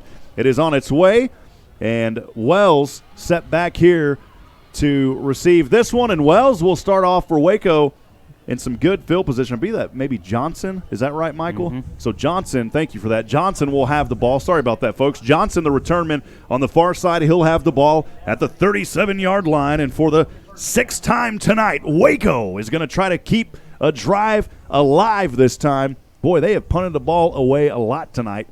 As I'm counting up here, 1, 2, 3, 4. Every possession actually for Waco has resulted in a punt tonight. That's that Blue Storm defense, and you got to credit that Georgetown defensive front to contain the run, and they have been perfect all night long.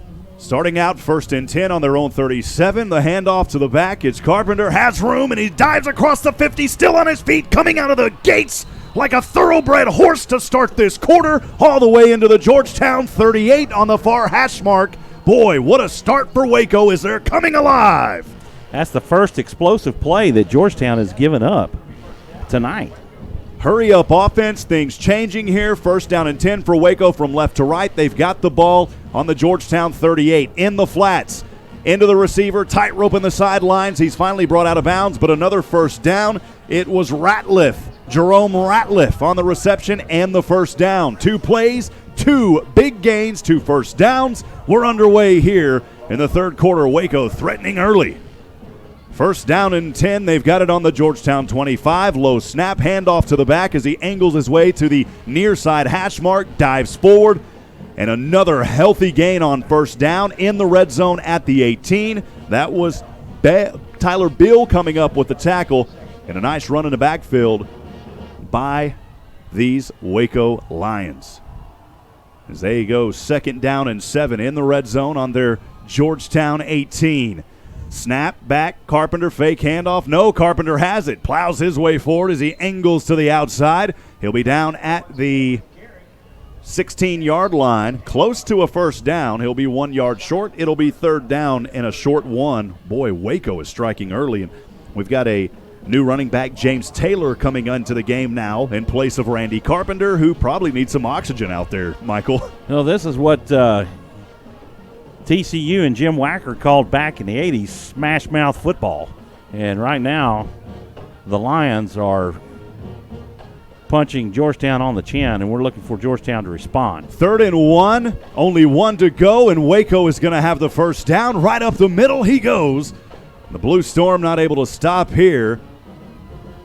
And I'm not sure if that was a handoff to the back there, James Taylor.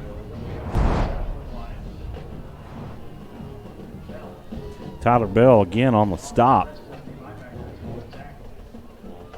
10-11 to go. Waco driving, started out on their own 37. 2 big plays, got them down inside the red zone. They've got it now on the Georgetown 13. And this time, possibly a false start as flags fly. If so, that'll be 1st and 15, and they'll be backed up just inside the 20. False start. That'll be a 5-yard penalty. Sometimes that 5 yards can help give you a little bit more room when you're in the red zone. The clock at 10 minutes straight up. Georgetown leads 3-0 here in this ball game. But Waco coming out of the gates and coming alive here to get things going in this ball game. And they have. They've opened this half up big time. Over the head. This one is over the head, and Georgetown's going to try to get him. It's tapped up into the air, and the Eagles come down with an interception. What a play by the Blue Storm defense. A crazy sequence, and Georgetown has it. Wow, what a play by the Eagles. It was Hargrove and company coming down with it. Braden Hargrove making the interception.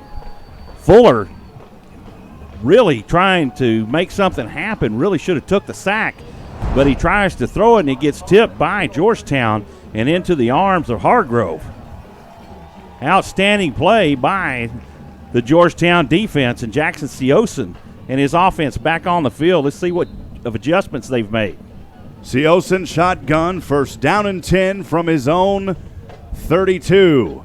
And he will keep it here. Seosin up the middle, and he'll strike on the far side. Hash mark down to the 45. The Eagles showing some life. Big 13-yard gain by Seosin. He calls his own number. Well, a drive that started out on their own 32, now down to the 45. Seosin, 1st down and 10. High snap, and a flag and a false start we go. That is probably the 6th false start penalty on Georgetown on the night. Yeah, it's just been that kind of a night for the Eagles. They have struggled with these penalties. I think they've had one holding call, and the rest have all been false starts. Andrew Denyer will come onto the field alongside Dylan Cahill on the far side.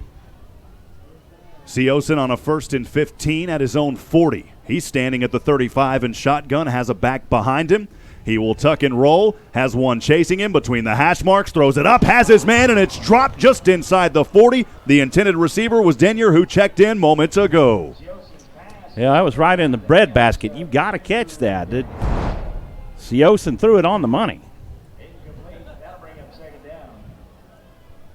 2nd down and 15, 8:58 to go. Georgetown leads 3-0 in their own territory on a 2nd and 15 from their own 40.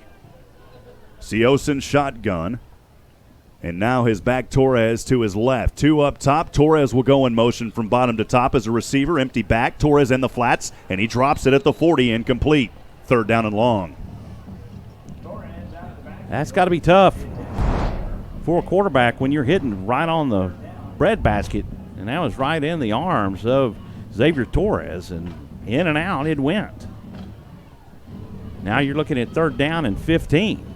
3rd and a long 15 for Seosin as he is at his own 40. False start. It's going to be offsides on the defense with contact. Yeah, it definitely wasn't a false start. You're right, as they jumped early there, and that should move Georgetown up 5 yards. So it will remain 3rd down for Waco. 8:54, or for Georgetown, beg your pardon. 8:54 to go. The Eagles lead 3-0. Seosin has it, 3rd down and 10. He's back up to his own 45.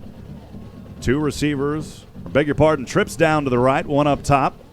Torres in there is the back. Pressure. Seosin in between the marks, throws a dagger, and it's dropped at the 38. It was right into the hands of his intended receiver, Abel Morales, and Morales was not able to hold on to it.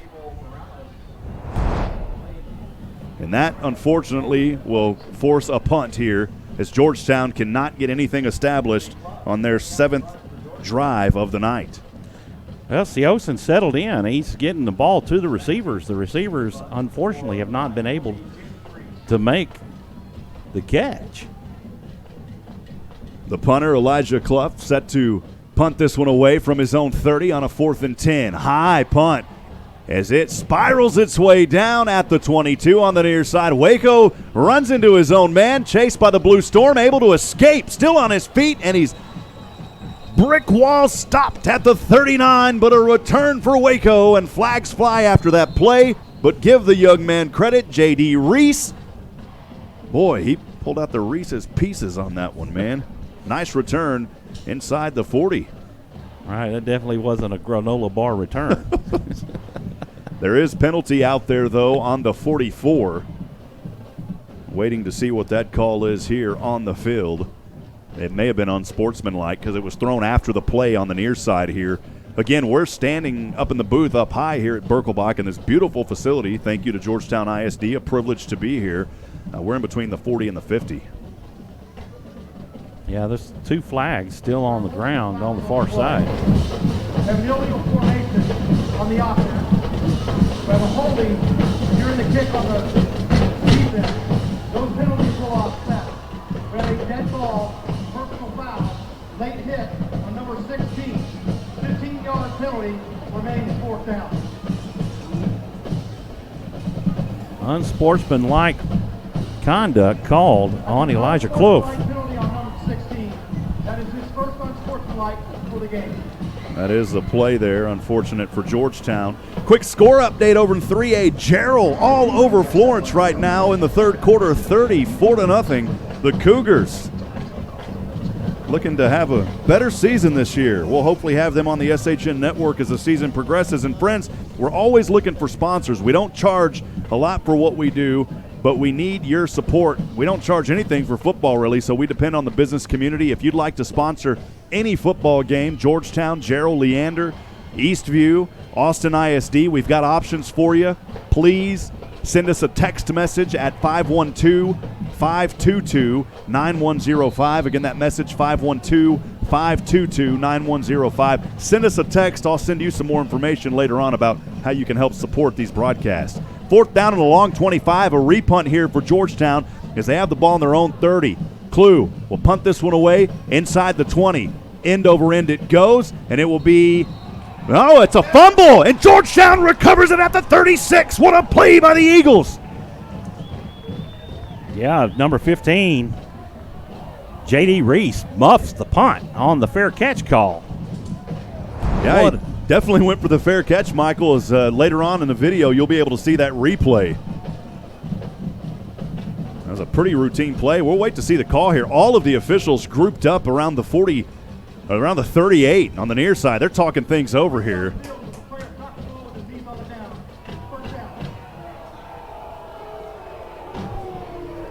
Wow, and they gave it back to Waco. Well, I don't understand the call.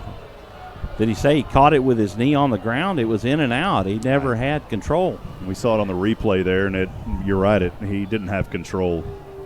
Well, Waco catches one here. Georgetown loses a break.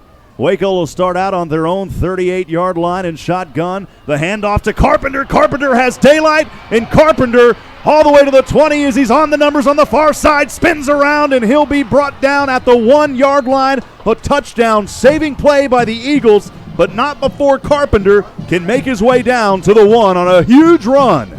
Nick Petter turned on the Jets for Georgetown, and I mean he was far behind Carpenter, and he run him down. Petter didn't want to let that one away, and thank goodness for that stop there by Nick, as that would have been a touchdown. And we're talking over 50 yards on that play, minimum. 61 was that run moments ago. Here at the 7:56 mark, Georgetown trailing 3-0 And I think the Eagles are going to call a timeout. They are not happy with what's going on right now here. It'll be first down and goal from the 1. Michael, Georgetown has got to find an answer for Waco. All it's going to take tonight, really the way both teams have been playing, it's going to come down, in my opinion, to one big play. And hopefully tonight that isn't the one big play that's going to see Waco with the victory here if you're a Georgetown Eagle fan. Definitely something that you don't want to happen or see. It has, and the one thing that it carries for Waco is the Big Mo. And you've heard it said many times, momentum can definitely carry you out of a slump and make things happen for you. Georgetown needs some momentum gaining themselves. 7:56 to go here in the third quarter. Georgetown finding themselves in unfamiliar territory at the moment. Waco, first down and goal from the 1. Quarterback this time under center. He's got 2 backs behind him. One of them's Carpenter out there. And they're going to try to push the quarterback through on the keeper, and they do for a 1-yard touchdown. Waco takes the lead 6-3, 7:49 to go in the third quarter. Now Georgetown went 6 quarters without giving up an offensive score, and Waco breaks through to change that and stop that quarter record.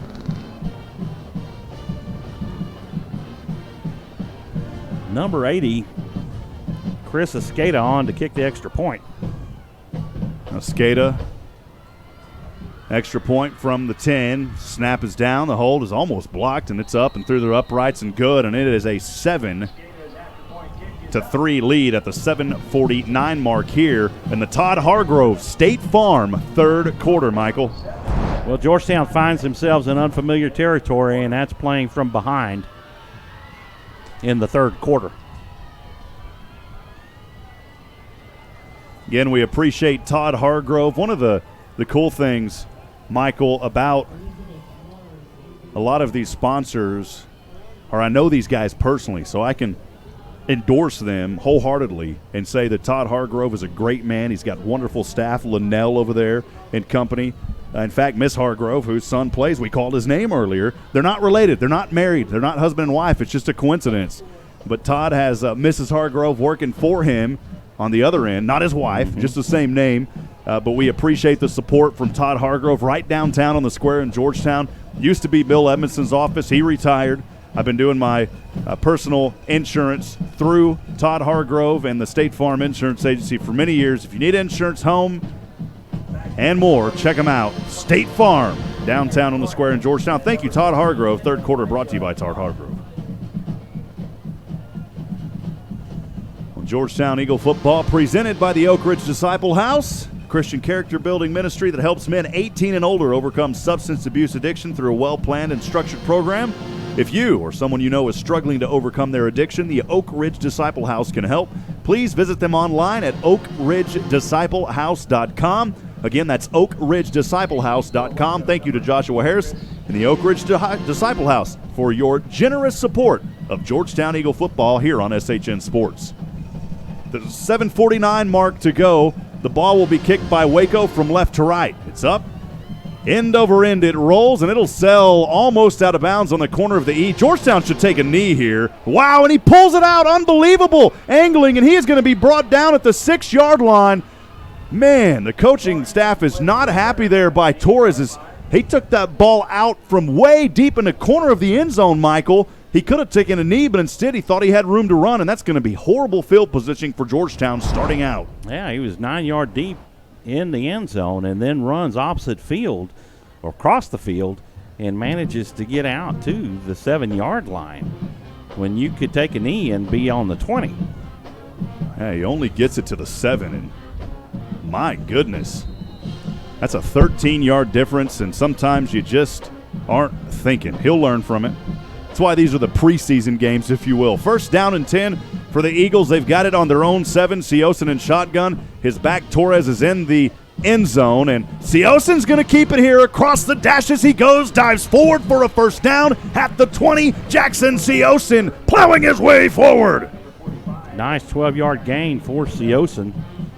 who's made 2 good, significant runs on the night, using his legs. It's good to see Siosen making decisions back there.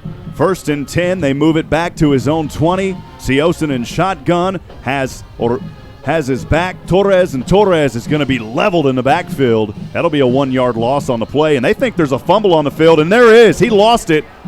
Unbelievable. He lost it, and Waco comes up with the ball just inside the 20. Number 49, Deshaun Fisher, in on the stop and knocks the ball loose. Wasn't sure who picked it up for the Lions, but Deshaun definitely making the hit. Blue Storm back on the field and in the red zone. They got to make a stop here.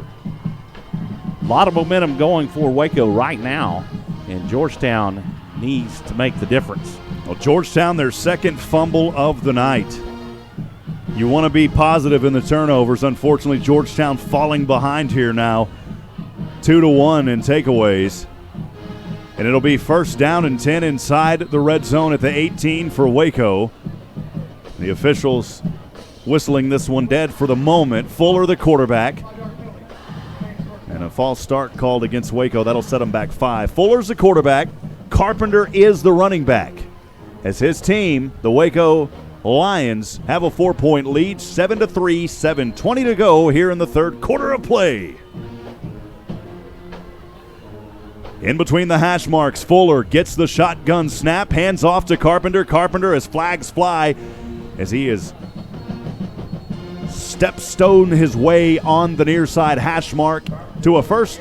Back to the original line of scrimmage at the 18. There is a flag, though. I believe it's going to be a holding call on number 78. If that's the case, that's Banda. You know, when I saw Banda, you know what I thought of? Michael, I just got to say it, brother. Smokey and the Bandit, man. Rest in peace to Burt Reynolds, man. That was what a guy he was. And unfortunate, at 81, May 82, I believe, went into cardiac arrest. His family at his side, though, so rest in peace to a man that was just fun to watch all these years. Yes, sir. Personal foul on the Lions, one of the 15-yard variety. The variety. Yeah, the variety. We like that kind of variety if you're an Eagle fan. Well, it's going to be 1st down and 30 now.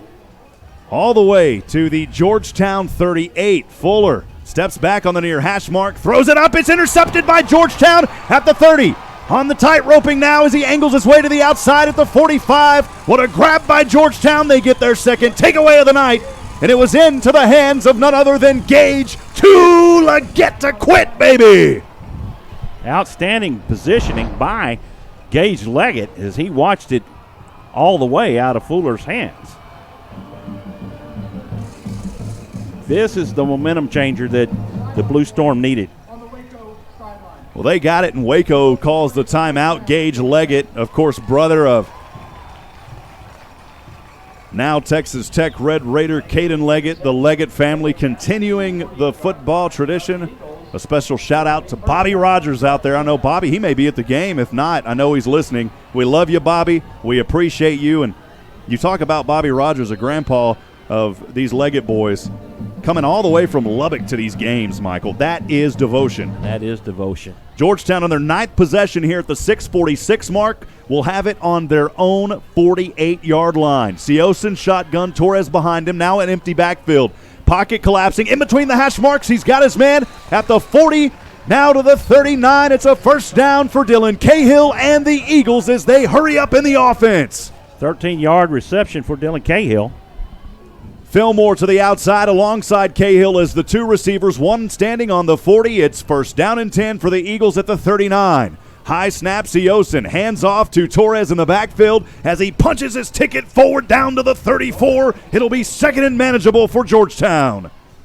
Again, that's what we talk about. Get good things happen. You get that momentum going your way. And you see what Georgetown's able to do with it. 2nd and 5 from the 34. Siosen talking things over. He's got 2 receivers on the near side. Torres is back, standing way back there at the 39. 1 receiver, I believe it's Fillmore, at the top from right to left. 5:59 to go. Georgetown trails 7-3. The handoff to his back. And Torres will punch his way forward for a Georgetown Eagle first down on the near side hash mark. And actually, that was Javonta Rodan who checked in moments ago. Rodan will have the first down just outside the 25. They'll spot the ball at the 27. Quickly, back in a hurry up again we are. Siosin shotgun, first down and 10 from the 26. Handoff, fumble, and luckily Siosin able to fall on it. Boy, that would have been disastrous. The Eagles do not need their third turnover of the night, Michael. I know that was another bad exchange between Siosin and Rodan. Rodan will stay in the backfield as the back. It's second down and 11 for the Eagles from their own 27. High snap, handoff to Rodan. He finds his ticket across the 15. Dan Rodan, touchdown, baby. What a run by Rodan. He says, Rodan, you don't. But there is a flag after that 27-yard touchdown run, and it's a hold, and it's coming back. Oh. Well, folks, after blowing out your ears and getting all excited, it's coming back to Georgetown, Texas. A 27-yard touchdown run taken off the board, and it'll be 2nd and 21 now for the Eagles. That is unfortunate. Frustrated young man coming off the field to lose such a great gain and touchdown. 2nd down and 21. Georgetown all the way back now to the 38. The handoff this time to the back. He'll only gain a yard on the near side hash mark. Back in, now it's R.J. Andale Moreno making his first appearance this season. R.J. in the house, baby. Moreno behind Siosin. 2 receivers to either side on a 3rd and 20. And a timeout is called on the field, or an injury timeout. Michael, we'll go ahead and thank some more of those sponsors. Georgetown Jewelry, Austin ISD Thursday Night Football is brought to you in part by Ricky Poe, owner of Georgetown Jewelry. Georgetown Jewelry specializes in custom jewelry, bridal, watches, repairs, appraisals, and are buyers of gold, silver, coins, and more. Georgetown Jewelry since 2013. Drop by the Williamsburg Village Shopping Center in Georgetown or visit them online at georgetownjewelry.com. We'd also like to thank Minuteman Press in Georgetown, who's a proud supporter of Georgetown Eagle and Eastview Patriot football on SHN Sports. For all of your design, printing, and promotional needs, Minuteman Press is your one-stop shop for all of your marketing products and services. Minuteman Press can be found online at www.mmptx.com. Thank you to Ty Gibson and Minuteman Press for your generous support in helping make these broadcasts possible. We couldn't do it without our generous support, especially another thank you to our third quarter sponsor, Todd Hargrove State Farm Insurance, located on the most beautiful square in Texas in downtown Georgetown. The injured player on the field able to get up under his own power, thankfully, and we're back in action here on a 3rd down and 20, 4:39 to go. Georgetown has the ball, trailing 7-3 on their own 37. Siosin snap, Moreno in the flat on the near side. RJ trying to power his way forward, and he'll roll his way out of bounds up to the 33-yard line. Another injured player for the Lions on the field. So back-to-back plays and back-to-back injuries for Waco as we take a look for those that'll see the video later. That play by RJ moments ago. It's good to see RJ out there. He's had some issues as well as far as his health goes, and RJ luckily back on his feet and ready to play here in this ball game. You know, they didn't want to play RJ, to be honest. I don't think the coaching staff, and I'm not speaking for them, Michael, but RJ is recovering from a minor injury himself. They didn't really want to play RJ until district play really got under wraps, and unfortunately tonight when you're trailing against a Waco team that you honestly, and no disrespect to Waco, they have played well tonight, but this is a team that Georgetown should be putting a clinic right now, and the Waco defense is saying, no, you're not, and you're not going to talk that way about us. And credit to those young men and that coaching staff for figuring out this Georgetown team early. Yeah, you got to tip your hats to them. They've been effective and at stopping Georgetown, albeit that Georgetown has self-inflicted injuries. And penalties that have just cost them, and one that cost them a touchdown just a few moments ago. The injured player for Waco able to get up and head off the field on his own as he jogs his way gingerly off. It'll be 4th down and a long 16. Georgetown's going to line up to go for this one here. Why not? You're in no man's land. You've got the ball on your own 38-yard line, near side hash mark. We may see a little pooch punt, though. We'll see what happens. They've done this before in the past. 4:21 to go. Georgetown has it on a 4th and long 16. They're going to pass here. Seosin across the middle, tipped up into the air, and it's incomplete. The intended receiver at the 10-yard line, and it was Deshaun Fisher breaking that play up on Noah Drum, I believe, the intended receiver. Yeah, that pass just a little bit behind Drum, and Deshaun Fisher got a hand on it and knocked it with any hopes of being caught. So a turnover on downs for Georgetown. That's their first turnover on downs of the night. Waco will now take over with 4:16 to go on their 9th possession of this ball game, and they've got – you don't really want to – normally this wouldn't be a comfortable lead, but the way the game is tonight, I'm just going to say they've got a comfortable 4-point lead with 4:16 to go in the third. They'll start here. Waco will on the near side hash mark on their own 33-yard line.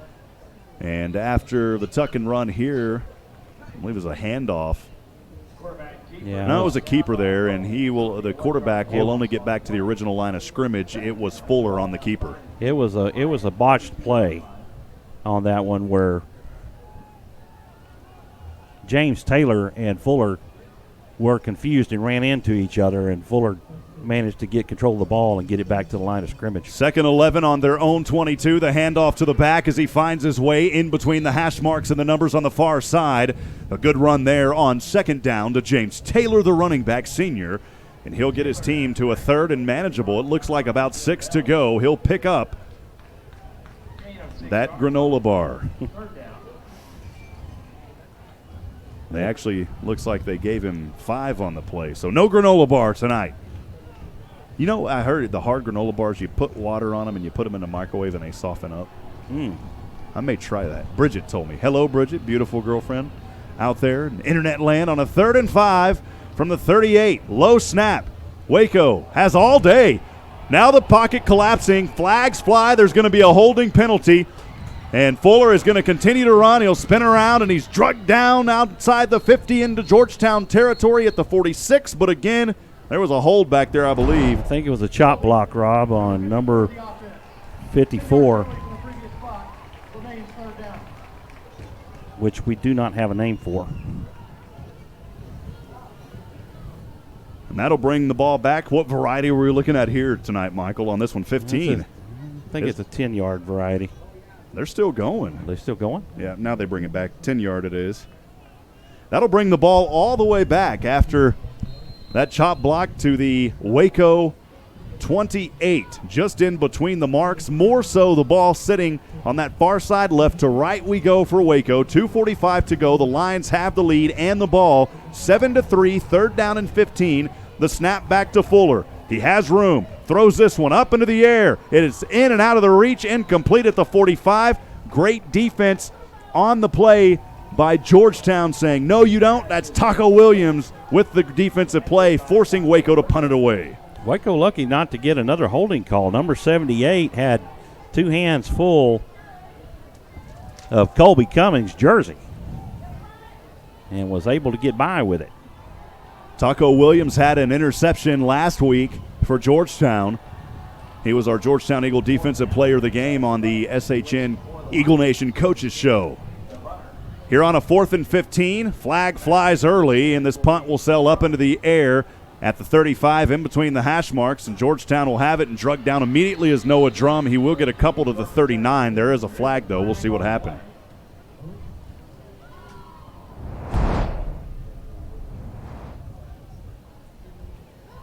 Not sure exactly on that play. Georgetown showing, hey, this penalty may be against Waco.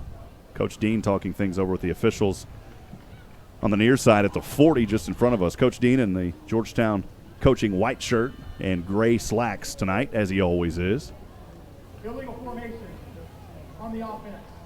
As you just heard there, an illegal formation on the offense. Georgetown declines it, and they will have the ball on their side of the field with 2:26 to go and trailing 7-3. Michael, I got to be honest, Georgetown needs to find a way to drive this ball down. They're on their own 39. They have got to find the end zone on this drive to give this team a little life. They got to stop making the mistakes. Mistakes have plagued the Eagle offense all night long. If they're going to win this game tonight, they're going to have to overcome these mistakes and stop making them. 7-3, Georgetown trails. Their only score coming on the second possession of the night. It was a 26-yard field goal by Diaz, and that's their only 3 points on the board. 1st and 10, Georgetown from their own 39, in between the marks. Siosin, a delayed handoff. He's going to keep it, and Siosin is going to run into a red brick road. I'm not talking the yellow brick. I'm talking red brick tonight, and he will be stopped for a loss in the backfield. We'll see if they give him a loss. No, they don't. They say he got back to the original line of scrimmage. It was Cameron Clark, the defensive end, with a nice early hit there on Siosin. 2nd down and 10. From the 39 on the near side hash mark, Georgetown trails 7-3, 1:50 to go here in the third. The handoff on the near side hash mark. Plowing his way forward is Georgetown. He'll pick up a healthy 5 or 6. It'll be 3rd down and manageable as Torres back in for the running duties. And now running back into the field as well as Isaiah Fillmore. Fillmore will line up as a receiver on the far side alongside Noah Drum. And down on the near side, 2 receivers. It's Corey Coleman and Dylan Cahill. On a 3rd down and 2 for the Eagles, they've got the ball on their own 47-yard line. Man in motion is Torres. Empty backfield, throws up. Cahill, a nice quick slant pattern as he has it at the 45 for a Georgetown Eagle. 1st down, Michael, we talked they had to move the chains. They're showing it here now on this drive. Nice 7-yard pickup on a slant by Dylan Cahill. Ball on the near side hash mark, 1:07 to go, 3rd quarter. Georgetown trails 7-3. 1st down and 10 from the 45 now in the Waco territory. Siosin shotgun. Torres back there behind him. The handoff to Torres as he plows his way forward up the middle on that near side hash to the 39 of the Waco Lions.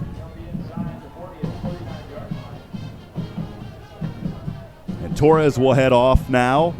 And Javante Rodan will come in as the back. So it's Rodan as the back.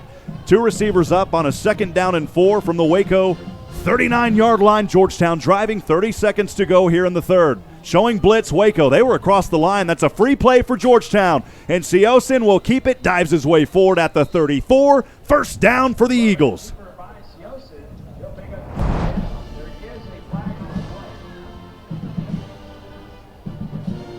Yeah, Michael, Waco was showing blitz, and they just blitzed a little too hard on that play and waiting to get the official call. Yep.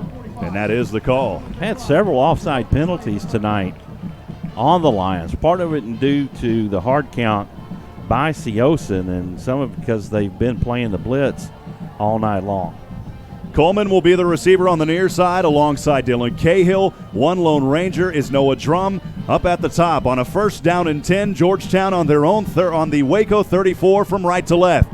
The keeper by Siosin, stiff arms, trying to spin his way around on his ankle. He's inside the 30. What an extra grab there and run by the quarterback Siosin to the 29. Michael, that little shake and bake Ricky Bobby off that right ankle got him a few more. Yeah, he was stood up by J.D. Reese and ended up spinning out of it and making extra yardage. And we're to the end of the 3rd quarter, and on to the 4th we go, with the Georgetown Eagles trailing by 4, 7-3 after 3 quarters.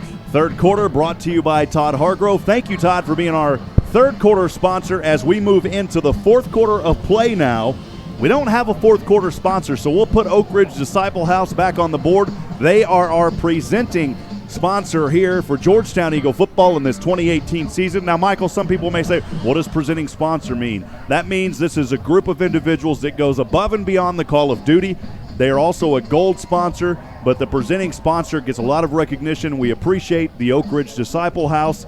Remember, if you're a man 18 or older or know a man 18 or older who is suffering from drug and alcohol abuse, please give the Oak Ridge Disciple House a call. They can help you overcome that addiction, a Christian character building ministry who does everything they can to help you find a better light at the end of that tunnel. Friends, I got to tell you, there is a light.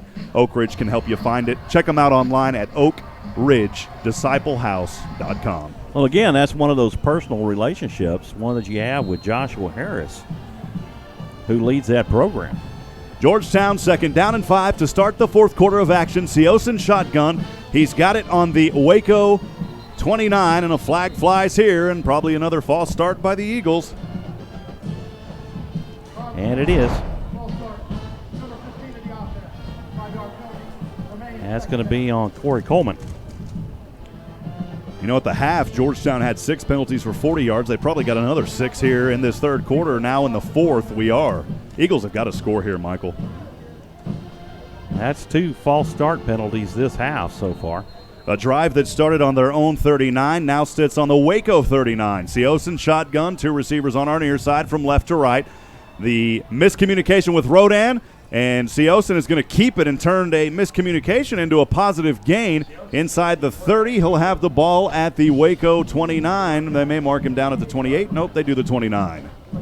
Runs that one up the middle on a 2nd down, and a miscommunication play turned into something positive, Michael. Yeah, that's confusion in the backfield, and that's the third time that's happened for the Eagles tonight.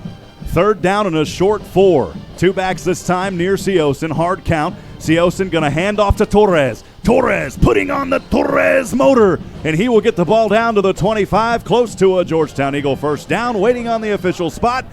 And can we say it? No, he is 1 yard short. Boy, tough mark there for Torres. He's just a bite from having a granola bar in the first down. That's right, my friend. At the 26, Georgetown is on the far side. Hash mark from left to right. 4th down and 1. Look for the keeper by Seosin. Whistles blow here, and we have a timeout on the field. That's going to be called by Waco. Waco with the timeout. 11:03 to go. We'll keep it right here. Georgetown trailing 7-3. 4th and 1 upcoming. We'd like to thank our friends at Georgetown Jewelry. Georgetown Eagle football is brought to you by Ricky Poe, owner of Georgetown Jewelry. Georgetown Jewelry specializes in custom jewelry, bridal, watches, repairs, appraisals, and are buyers of gold, silver, coins, and more. Georgetown Jewelry since 2013. Drop by the Williamsburg Village Shopping Center in Georgetown or visit them online at georgetownjewelry.com. I know Ricky Poe very well. He's also a chaplain, and he does some amazing things. He's a chaplain, I believe, for Southwestern University football, if I'm not mistaken. We'd also like to thank Pregame Insurance Group. Pregame Insurance Group, located in Central Texas, is an insurance provider servicing clients in all 50 states. And we'll get back to them in just a moment as we're set to get back underway. 4th down and 1, critical play for the Eagles in the offense as they've got the ball on the 26-yard line. They've got to get to the 25. Seosin, 2 backs to either side. High snap. He's going to take it himself. Drives up the middle. First down for the Eagles as he punches the ticket in for the first down. Seosin. Pregame Insurance Group is designed to fit your insurance needs and help you manage potential risks, offering a wide variety of insurance products for business and personal needs. Pregame Insurance Group has you covered. For more information, visit them online at www.pigbcs.com. Thank you to Doug Groves and Pregame Insurance for sponsoring Georgetown Eagle football on SHN Sports. Up the middle, and he runs it in. A touchdown for the Eagles. 24-yard touchdown strike on the far side corner. Running it in is Alex Torres. And guess what, Rob? No flag. No flag that time. Georgetown punching it home. They've got the lead. That's the momentum they need. It's the fourth quarter, and it's Georgetown's time to shine.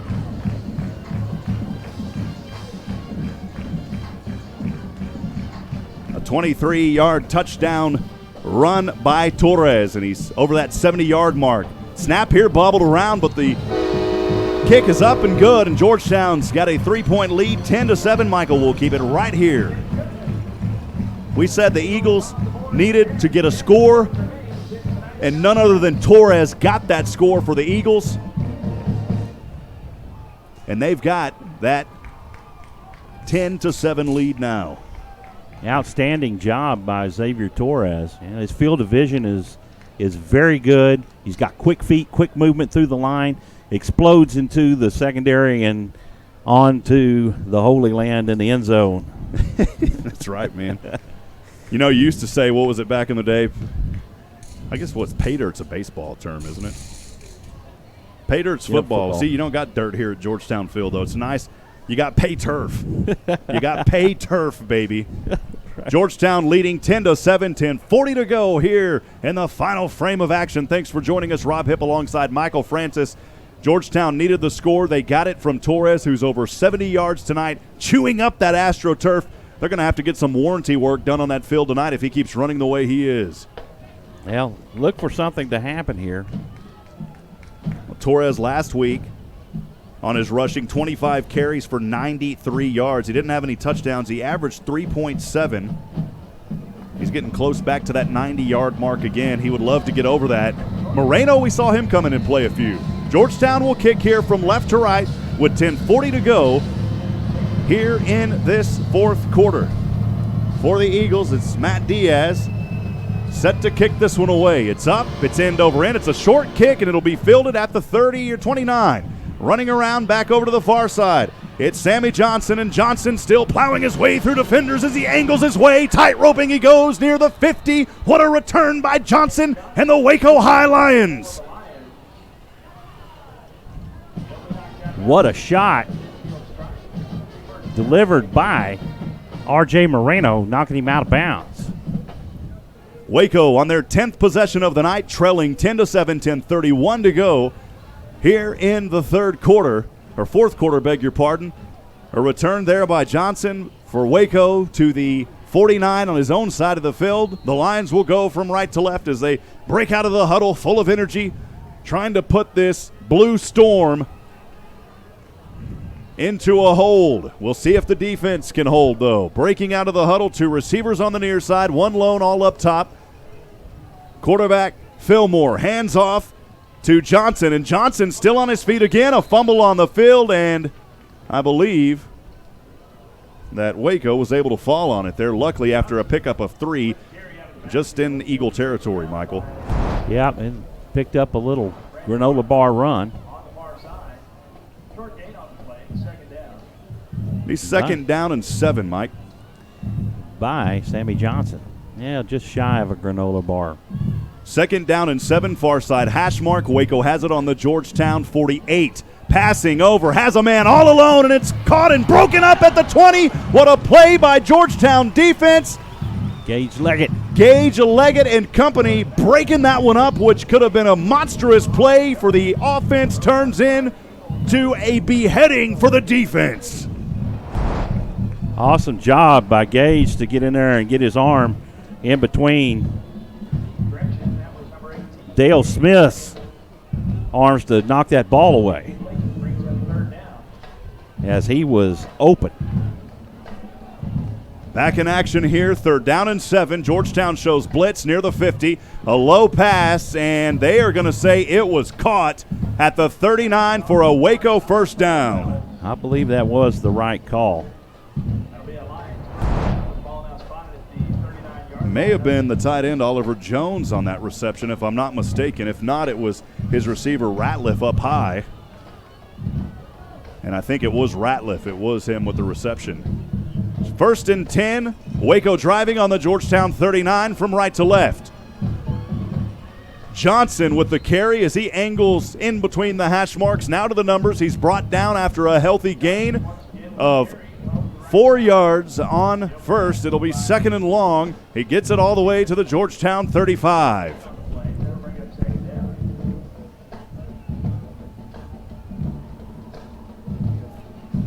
Second down and 6 on the Georgetown 35. Right to left, Eagles trail 10-7. Waco with the ball. Pass over into the flat on the near side, spinning around to the 33. Finally brought down on the play, but a nice catch there for Waco. It was Jerome Ratliff. A short gain. It'll be third and a little ways. If you want to call it that, we'll call it 4 yards from here. Ball resting on the 33, Michael. Kind of wobbly pass from Fuller. Fuller in shotgun. Has his back, Johnson to his left, 2 receivers on the near side, 2 up top, 3rd and 4.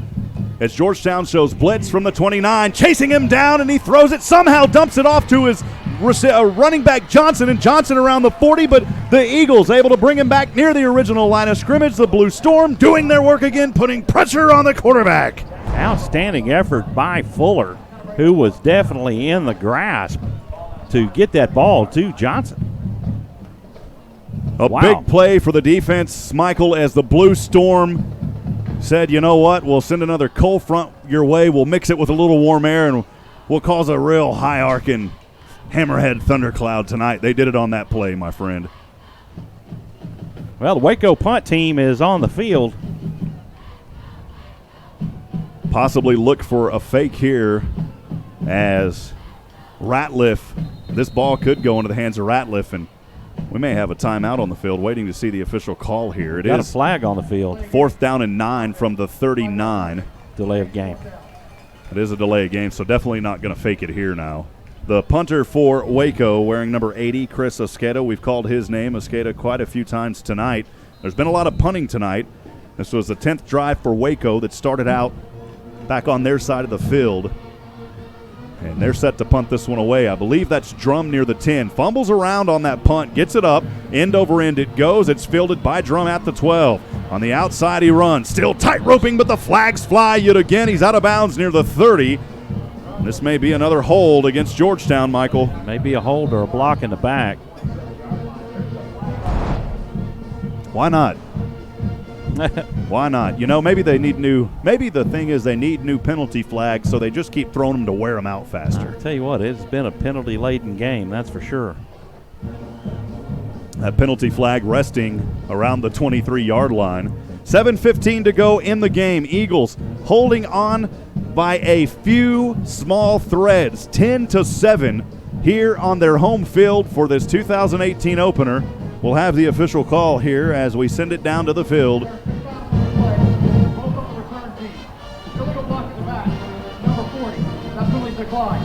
Holding on number 20, 10 yards from the spot of the foul. Check that, 16 on the hold. 10 yards from the spot of the foul. Results of play, first down, Georgetown. Sound like Gage Leggett got the penalty there as there was holding. There was blocking in the back originally. It was the first penalty. It was 2 on Georgetown. Jack Sheenman called for the first one. They declined that one and then got Gage for the hold. That will set Georgetown back to the 12-yard line. So Georgetown on their 11th possession of the night. They will start out here on their own 12. Siosin, shotgun, trips down, has a back behind him. He is going to hand off to that back, and he front rolls himself, somersault catapult to the 18. Corey Ebron on the tackle, and he rolls Torres over him. It actually helps him to gain 2 more yards. Torres catapulted his way to the 18. It's 2nd down and 4. Georgetown has it on their own 18-yard line. Torres in the backfield. Another handoff to Torres. He finds Daylight at the 30. Daylight still as he angles to the outside. He's brought out of bounds at the 40. Torres coming alive here in the 4th quarter. Outstanding effort by Torres. You see him hit that high gear once he sees he's out in the clear open space, and heads for the sideline and picks up the extra yardage and that Eagle first down. Eagle fight never dies on this drive. 1st and 10 from their own 40 on the far side from left to right. This time it's Rodan, and Rodan says, Rodan, I did, baby. Got it down to the 30. Now we're calling it the 46. What a run by Rodan on 1st down, picking up 6. And, Michael, that's going to be the most exciting 1st down 6-yard run you'll ever hear. Oh, man, Rodan, I can. Rodan, I can. Yes, sir. 2nd down and a short 4, 6:11 to go. Georgetown's got it on their own 46. From top to bottom is Drum. Now trips down, high snap. The handoff to Rodan, angling in between the numbers. On the far side, he dives his way forward, plows his way to the 45 for a Georgetown 1st down. Well, Rob, I got to be honest with you right here. I believe that the big men up front are starting to wear down this defensive front of the Waco Lions. The Eagles in their hurry-up offense, it's effective. 5:50 to go, leading 10-7. They've got it first down and 10 on the Waco 45. High snap, Seosin, hands off to Rodan. Rodan up the middle, still on his feet, runs into the official. Rodan spins around, and he's still going down to the 30 on the far side with another run by Rodan. What a bruising power back Rodan is. Big young man, huge. And Michael, he ran right into the official and still picked up positive yardage. Xavier Torres back in the backfield. On a first down and 10, Georgetown on the Waco 31 as they move from left to right. 5:19 to go, leading 10-7. High snap, Seosin, hands off to Torres, who just checked back in. Torres, as he runs it up on the far side hash mark, he'll have a healthy gain to the 26, getting close to that red zone, trying to protect and add a cushion to that 3-point 10-7 lead here in the final frame of play. Tell you, Rob, I got to tip my hat to Jackson Seosin. He's dealt with high snaps all night long, and he's kept them contained. Second down and 5 from the 26. It is Torres. Torres bounces to the outside, spins his way. He's near the 10. He's in the red zone, and it's a first down for the Eagles as they keep the drive alive, threatening the end zone. That'll make it first and goal to go, Rob, as they spot him at the 9, and looks like the Lions have another player down.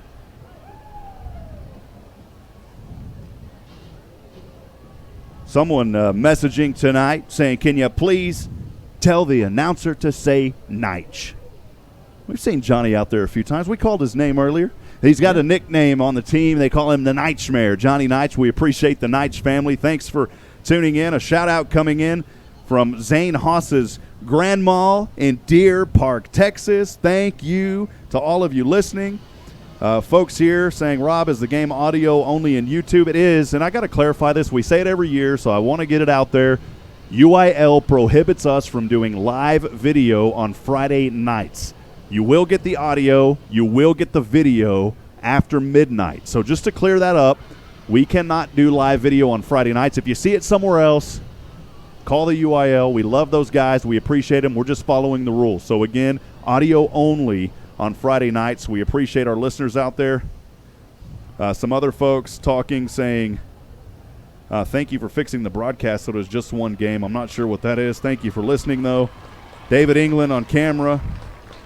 And I believe Julia Engelman watching us and listening in tonight. 4:45 to go. Eagles lead 10-7. First down and goal. Georgetown will have it from the 9-yard line. Rob Hipp with Michael Francis. Michael, it's been a good one here in the waning moments of this fourth quarter of action. It really has. Georgetown starting to take control of this game. If you've got a shout-out, send them to us by text message, 512-522-9105. Again, 512-522-9105.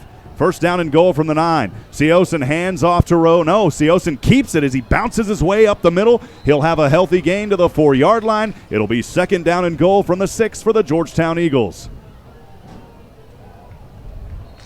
Seosin with the quarterback. A lot of tight muscles and cramps going on. A Waco player injured there on the field. Michael, will go over some of these sponsors again here today. Minuteman Press in Georgetown is a proud supporter of Georgetown Eagle and Eastview Patriot football on SHN Sports. For all of your design, printing, and promotional needs, Minuteman Press is your one-stop shop for all of your marketing products and services. Minuteman Press can be found online at www.mmptx.com. Thank you to Ty Gibson and Minuteman Press for your generous support in helping make these broadcasts possible. We would also like to take this opportunity to thank Georgetown Jewelry. Austin ISD Thursday Night Football is brought to you in part by Ricky Poe, owner of Georgetown Jewelry. Georgetown Jewelry specializes in custom jewelry, bridal, watches, repairs, appraisals, and are buyers of gold, silver, coins, and more. Georgetown Jewelry since 2013. Drop by the Williamsburg Village Shopping Center in Georgetown or visit them online at georgetownjewelry.com. Appreciate it, Michael. Appreciate our sponsors, Ricky Poe. You are amazing. And thank you to all of our wonderful sponsors. Kristen Miller at eteachingme.com for first quarter, second quarter. Chris Courtney Home Inspections. We couldn't do what we do without you. Thank you. Back in action, second down and goal from the 6. Seosin shotgun, leading 10-7, 4 minutes to go. A keeper by Seosin. He has it as he dives his way across the goal line at the A. Georgetown extends their lead 16-7 on that 6-yard quarterback keeper up the middle by another other than Jackson. C to the ocean, baby. Every play, that drive on the ground. Georgetown rammed it right down the Lions' throats, and they were successful. Power running, smash mouth Georgetown football. An 88-yard total drive capped off by that 6-yard run. The point after kick is up, and it is good. Georgetown finding some rhythm here late in the fourth quarter, extending their lead to 10, 17-7. This is the Eagle offense we have been waiting for, and they're finally starting to wear down this very tough and competitive Waco High 6A football team. We're going to take a quick break and step aside. Georgetown Eagle football will continue after a word from our friends and the SHN Commitment to Community Showcase sponsor, the PCA.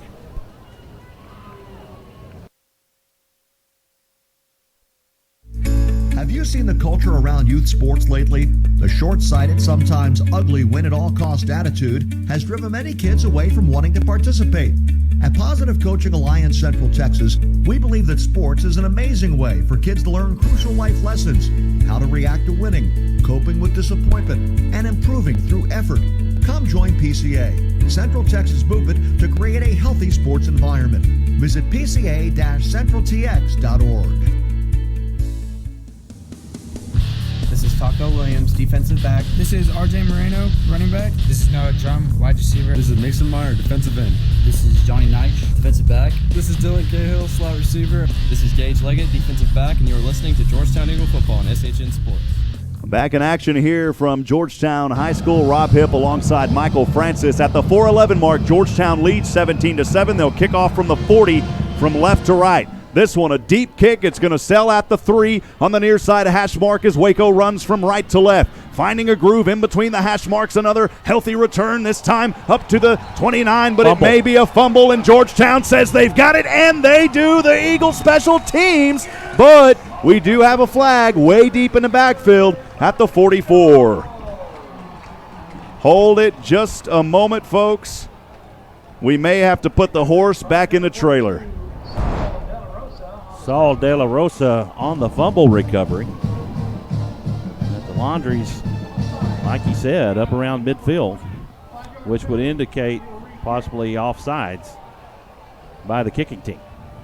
And it's unfortunate it is. A 5-yard will be a test, and it is no recovery for the Eagles. They've shot themselves in the foot again, unfortunately. And that was a great job there by the sophomore, one of only 2 sophomores on this football varsity team, Saul De La Rosa. Georgetown will re-kick it. Tough break there, Michael, as the Eagles special teams were getting into it. Georgetown fans, some of them starting to make their way out of here early. You got to stay, folks. There's 4:01 left in the game. I think a lot of folks thought it may rain tonight. We still had a healthy turnout here at Birkelbach Field. It's because they knew Michael Francis was in the house. They said, when Mike comes, man, it's DJ Magic Mike. Make the car go boom, baby. That's an old rapper, man. Magic Mike. DJ Magic Mike. Make the car go boom, boom, boom. Back in the day, man, we used to have the big subwoofer in the back of the Nissan Datsun truck, and we would jam out on that 10-inch speaker. We thought we were in high heaven, baby. Georgetown will kick this one off again. It's Matt Diaz as they'll reset and kick here at the 4:01 mark from left to right now from the 35. This one more of a line drive. It'll take a drop right into the hands at the 15 in between the hash marks. Running it up in between is Taylor. Taylor to the outside, and Georgetown will stop him at the 30. And that is where Waco will take over here and try to get some life as they're trailing by 10 with 3:53 to go. Blue Storm defense back out on the field, and you really got to tip your hat to that Blue Storm defense. So far, they've only given up 7 points through 7 quarters of play. And tonight, with the offense making as many mistakes as they've made and keeping Georgetown in this game. Possible upset tonight. Cypress Ranch High School defeats Westlake 25-21 on a first down and 10 just inside the 33. Waco has it, still on his feet, dancing around, dodging through defenders, and dropped in the backfield after he went to the outside and then came back in. The Blue Storm getting him in the back. Jack Schneemann in on that knockdown there at the end of the play, and that just a testament to the speed of the Georgetown secondary. Taylor Bell down there as well. It was Sammy Johnson, the running back, on the carry. Johnson stopped back there in the backfield. It'll be second down and 13 after the 3-yard loss. The ball at the 29, 3:15 to go. Waco trailing 17-7 from right to left. They have the ball. The handoff again this time. Johnson leaps over a Georgetown Eagle. He's still on his feet across the 40 and brought down for the first down at the 45. But wow, what a play. Running down was Sammy Johnson. Finally brought down by number 16 for Georgetown, Elijah Clough. He hurdled a player, Michael, as he angled towards the inside. Outstanding effort by Sammy Johnson. 2:54 to go, clock ticking here. Georgetown leads 17-7. Waco trailing. They have the ball from right to left. Fuller, shotgun, passing in the flats over near the 50. Has his man, has a catch as he angles to the outside in between the numbers now in the Blue Storm, trying to bring him down. A great bounce around by Ratliff, but he'll be stopped after a short gain near the, call it the 42. We'll see if they mark him at the 43. Coming up from that pile for Georgetown with the tackle, it was Abel Morales. It was not Abel Morales. Number 43. May have been Gage Leggett out there.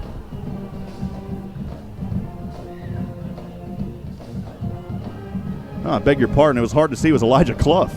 I got to get my glasses on. Second down and 7 from the 43 in the Eagle territory. Waco has it. They punch it up the middle. They've got the ball on the outside hash mark to the 39. 1:58 to go, trailing 17-7. It'll be third down and short for the Waco High Lions. Michael, an impressive drive in the works here that started on their own 30 at the 4:11 mark. Now it's 3rd and 3 on the Eagle 39. Far side hash mark. High snap, hands off. Johnson in between the hash marks, dives forward. He's close to the first down, and I think he's got it at the 35, and he does.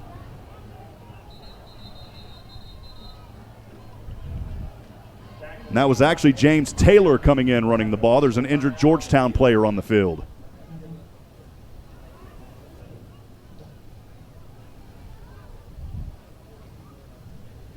Michael, at the 134 mark, Georgetown holding on to that 10-point lead. It's been pretty impressive so far for the Eagles here, Michael, in this third quarter, or towards the end of the third, really, but you talk about towards the end of the fourth has really been the decision and the game maker for Georgetown right now. They trailed early in this game. They led early 3-0. They trailed at one point 7-3, and now there's been 10 unanswered. Beg your pardon, there's been 14 unanswered by Georgetown. They're able to hold on here, and they got 134. There's still some life. Georgetown has 3 timeouts. The Lions, though, time working against them as they've only got 1 timeout left here at 134. They've got the ball, though. They're threatening as they've got it in Georgetown territory on a first down and 10. They'll start things here at the 35, Michael. Now Georgetown going to play for pride to keep them from scoring. The 35 we are for Waco on Georgetown side. The handoff to Taylor, and Taylor will pick up 4 on first down. It'll be second down and 6. He's got the ball on the far side. Hash mark at the 31. The Blue Storm trying to hold. You can hear the Georgetown Eagle Marching Band. UIL made state last year. Congratulations to those awesome band members. The Georgettes making their way down here on a second down and 6 on a Friday night from the 31 of Georgetown. Plowing his way forward, it's only a gain of 3. The ball carrier yet again was Taylor, and it'll be third down and a short 3. There's no hurry up here as Waco is just kind of saying, you know what, we're out of this one. That's really how they're playing. I can't believe it.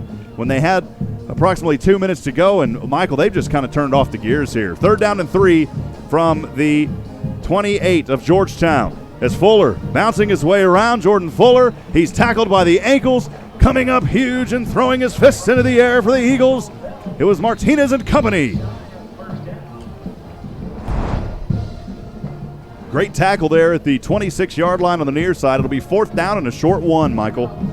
Timeout by Waco, which is surprising they hadn't called the timeout earlier. Get with 15 seconds left in the game and call the final timeout. Oh, and boy, a missed call there. Mason Meyer was held in the backfield. There was no call on that as Mason Meyer was held on that previous play. And I actually believe that may have been Taylor Beal on that ankle tackle.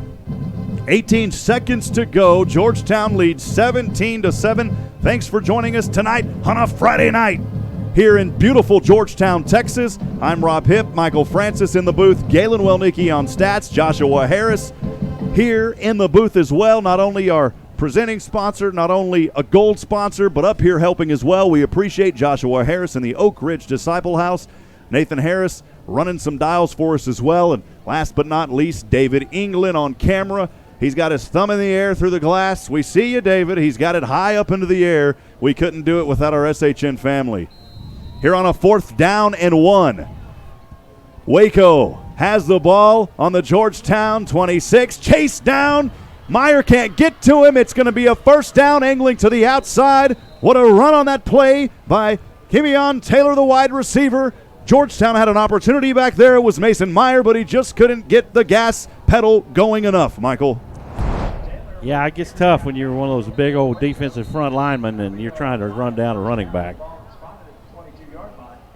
Myers had a couple of big ones tonight. Another injury timeout here on the play. We'll give a special thanks as we go on here tonight to Minuteman Press in Georgetown, a proud supporter of Georgetown Eagle and Eastview Patriot football on SHN Sports. For all of your design, printing, and promotional needs, Minuteman Press is your one stop for all of your marketing products and services. That's Minuteman Press. They can be found online at www.mmptx.com. A special thank you to Ty Gibson and Minuteman Press for your generous support in helping make these broadcasts possible. A lot of wonderful folks that have made this happen tonight.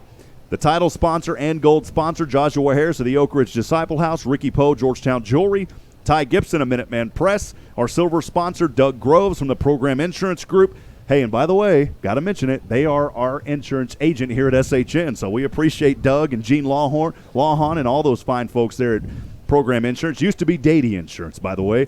Team supporters, Boomtown Escapes. We'll get to them later on this season. Valerie Nicholson signed up for 1 game apiece, but we're going ahead and giving her a little love tonight, if you will, because she's a sponsor, but she's not in yet, but we're going to go ahead and just mention her anyway. So we appreciate you, Valerie, at Boomtown Escapes. And our SHN Commitment to Community PSA, Trennis Jones with the Positive Coaching Alliance of Central Texas. First quarter sponsor, Kristen Miller, eteachingme.com. Second quarter, Chris Courtney of the Courtney Home Inspections, online at courtneyhomeinspection.com. And then our third quarter, last but not least, Todd Hargrove, the Todd Hargrove State Farm Agency. Michael, I wanted to say it. We need sponsors. I know it sounded like a lot, but there's a lot that goes on. We don't charge the Booster Club for this broadcast. Therefore, we need you. As you can tell, we're excited. We promote your product, your services. We've got folks that can literally testify to that we have been there to help them out. Please sponsor. We need you. We're asking for it, and we will do a good job bringing you out there as well. 512-522-9105. Again, if you're able to sponsor, we would love to have your support. 512-522-9105. Send us a text. We'll get more to you. 1st and 10, high snap from the 23 for Waco in the flats, and he stepped out of bounds. That's a loss of 1 on the play as that pass went into the backfield into the hands of Rodney Ratliff. And that's the end of the game. Georgetown on a final play, knocking them out. The Eagles win, and Coach ain't going to be happy about this one, Michael, but they do pull out that victory. Now they put 2 seconds back on the clock, so let's give it just a second here. I'm getting ahead of myself, Michael. You weren't the only one. Both sides were getting ahead of it. They're already lined up at midfield, so you're not the only one, but it gives an opportunity for Waco to run one more play. Hats off to this Waco team.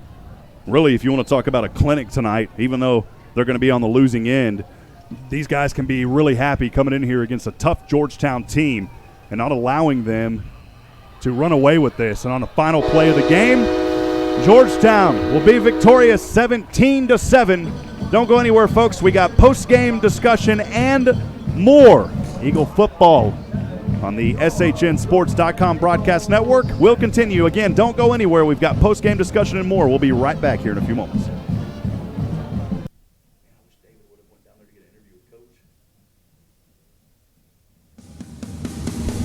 This is Taco Williams, defensive back. This is RJ Moreno, running back. This is Noah Drum, wide receiver. This is Mason Meyer, defensive end. This is Johnny Knight, defensive back. This is Dylan Cahill, slot receiver. This is Gage Leggett, defensive back, and you're listening to Georgetown Eagle football on SHN Sports. Have you seen the culture around youth sports lately? The short-sighted, sometimes ugly win-at-all-cost attitude has driven many kids away from wanting to participate.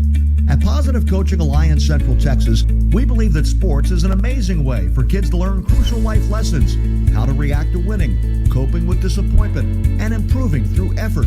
Come join PCA, Central Texas movement to create a healthy sports environment. Visit pca-centraltx.org.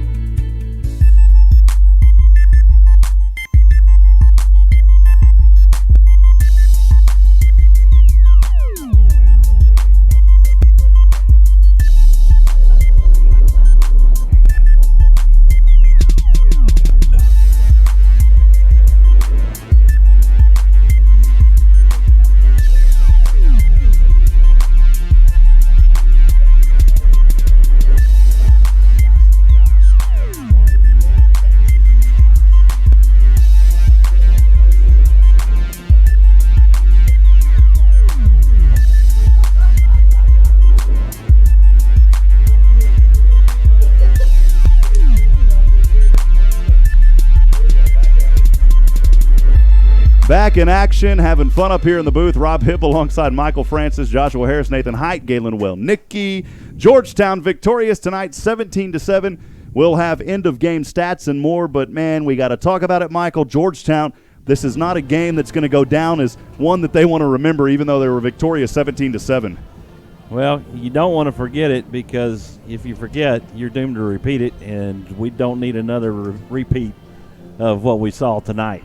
It's like we saw 3 quarters of very sloppy, mistake-ridden Georgetown Eagle football. And really, I'll take it even a step further. Good analysis. I'll even take it at 3.5 quarters before they really finally started to find their rhythm there late in the fourth with about 5 or 6 to go. As we break down the drive summaries, I'm not going to break down every one of them because you guys would get bored and turn us off. There was so much punting tonight. 11 total possessions by either team in this ball game. The first 2 possessions, or the first possession by either team, resulted in a punt. Georgetown finally scoring at the 3:37 mark in the first quarter. That drive started on their own 43, capped off by a 26-yard field goal that was put in by Diaz. And after that, we just go into nightmare mode. Punt, punt, punt, fumble, punt, punt, punt, fumble. If you want to look at it like that, then the end of the quarter.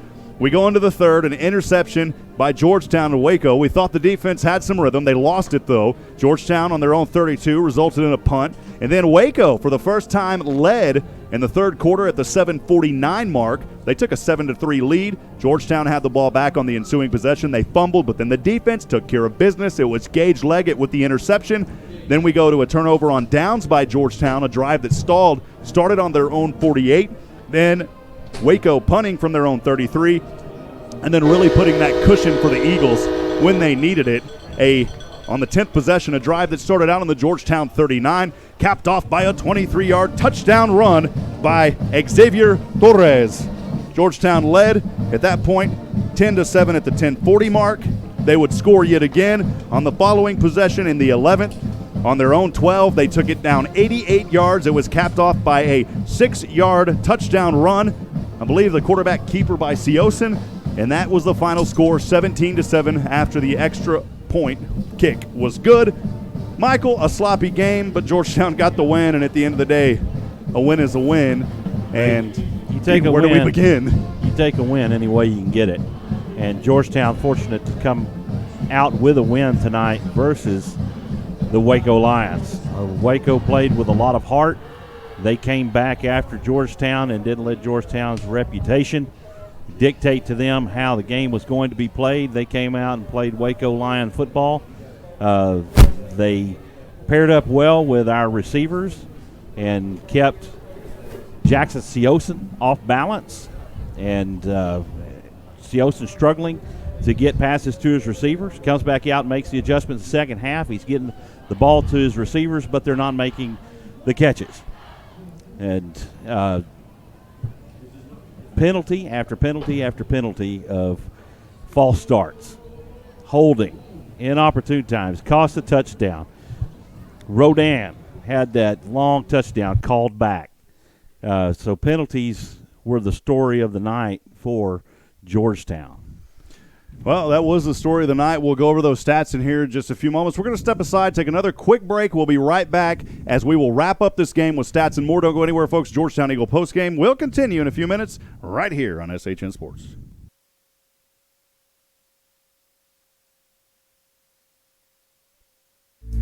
Have you seen the culture around youth sports lately? The short-sighted, sometimes ugly win-at-all-cost attitude has driven many kids away from wanting to participate. At Positive Coaching Alliance Central Texas, we believe that sports is an amazing way for kids to learn crucial life lessons, how to react to winning, coping with disappointment, and improving through effort. Come join PCA, Central Texas movement to create a healthy sports environment.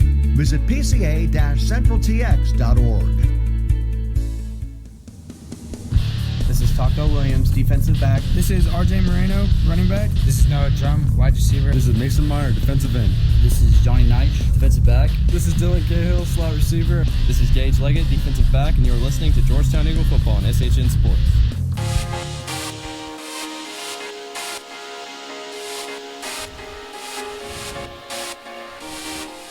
Well, welcome back to Georgetown Eagle football. Victorious tonight, a 17-7. I had to look back at the scoreboard there. Victory for the Georgetown Eagles here on their home field to open up 2018 regular season play at home. We've still got a couple of more preseason games, if you will, and then the Eagles will start that district play matchup. We'll go over that schedule and more, but Michael, tonight as we break down the stats, things at halftime a little unmatched, and actually as we went along, despite the scoreboard, first downs were pretty even as Waco found some rhythm on offense. We saw that. They ended up with 18 total first downs compared to 19 of Georgetown. Waco on 28 attempts rushed for 123 yards, I believe. Is that correct, Galen? Just looking here. Yeah, 61 on one play. Georgetown, though, boy, they chewed it up tonight. 40 rushes for 220 yards. You got to get the warranty folks out here on the field. I think they're going to have to do some work on that turf, my friend. 11 for 20 in the passing game for Waco, 2 interceptions, 70 yards. Georgetown goes 9 of 24. No picks for Seosin tonight. Had a close one, but it's an impressive game for Seosin nonetheless. 108 yards.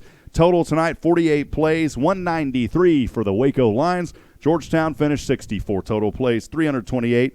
Fumbles for Waco, 0-2. Georgetown 2 for 2. So Waco put the ball on the ground twice. Georgetown could not find anything as far as that goes. They did pull some out of the air, though.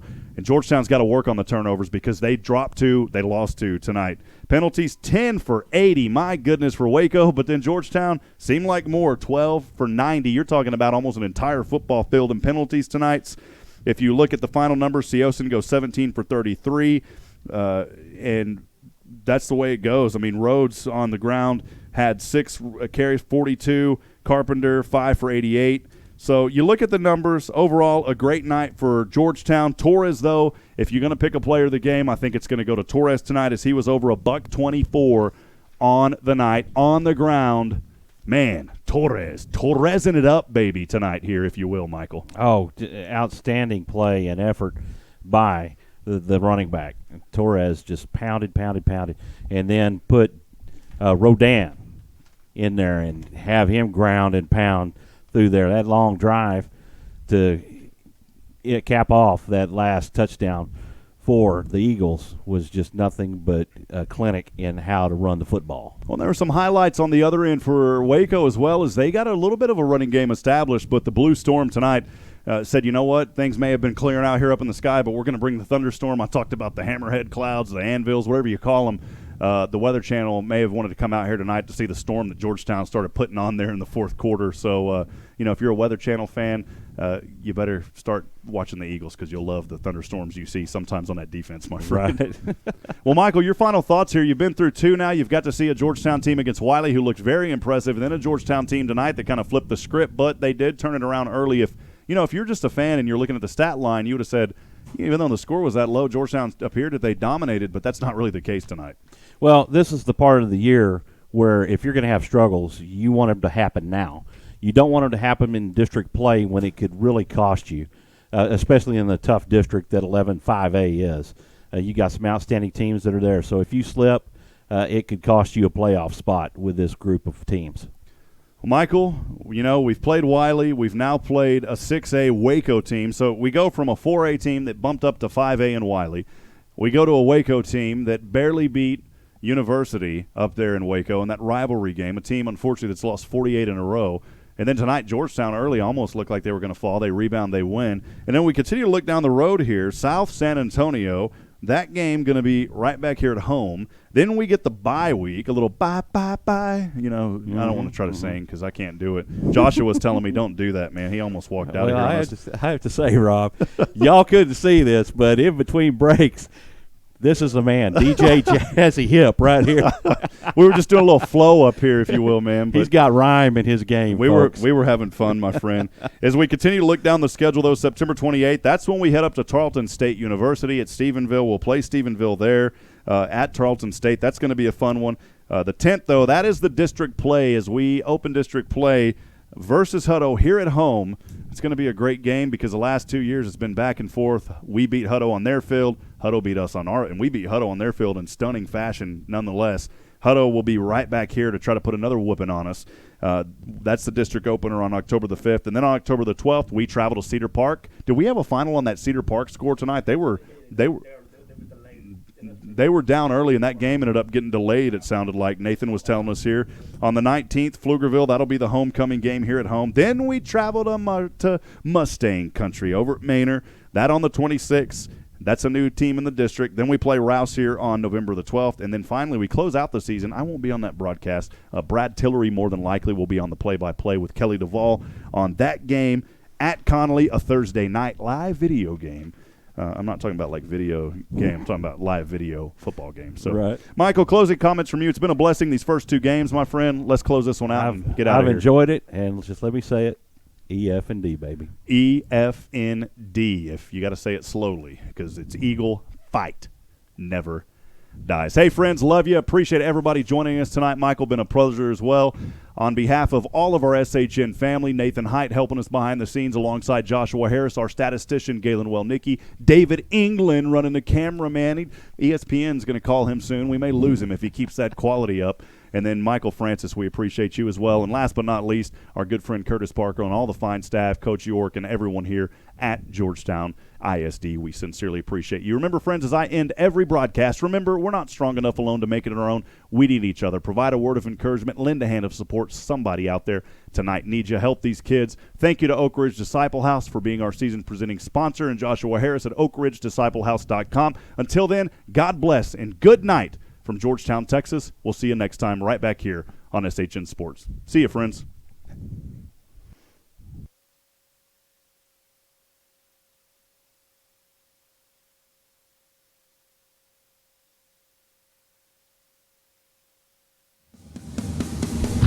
This is Taco Williams, defensive back. This is RJ Moreno, running back. This is Noah Drum, wide receiver. This is Mason Meyer, defensive end. This is Johnny Knight, defensive back. This is Dylan Cahill, slot receiver. This is Gage Leggett, defensive back, and you're listening to Georgetown Eagle Football on SHN Sports. Have you seen the culture around youth sports lately? The short-sighted, sometimes ugly win-at-all-cost attitude has driven many kids away from wanting to participate. At Positive Coaching Alliance Central Texas, we believe that sports is an amazing way for kids to learn crucial life lessons, how to react to winning, coping with disappointment, and improving through effort. Come join PCA, Central Texas movement to create a healthy sports environment. Visit pca-centraltx.org.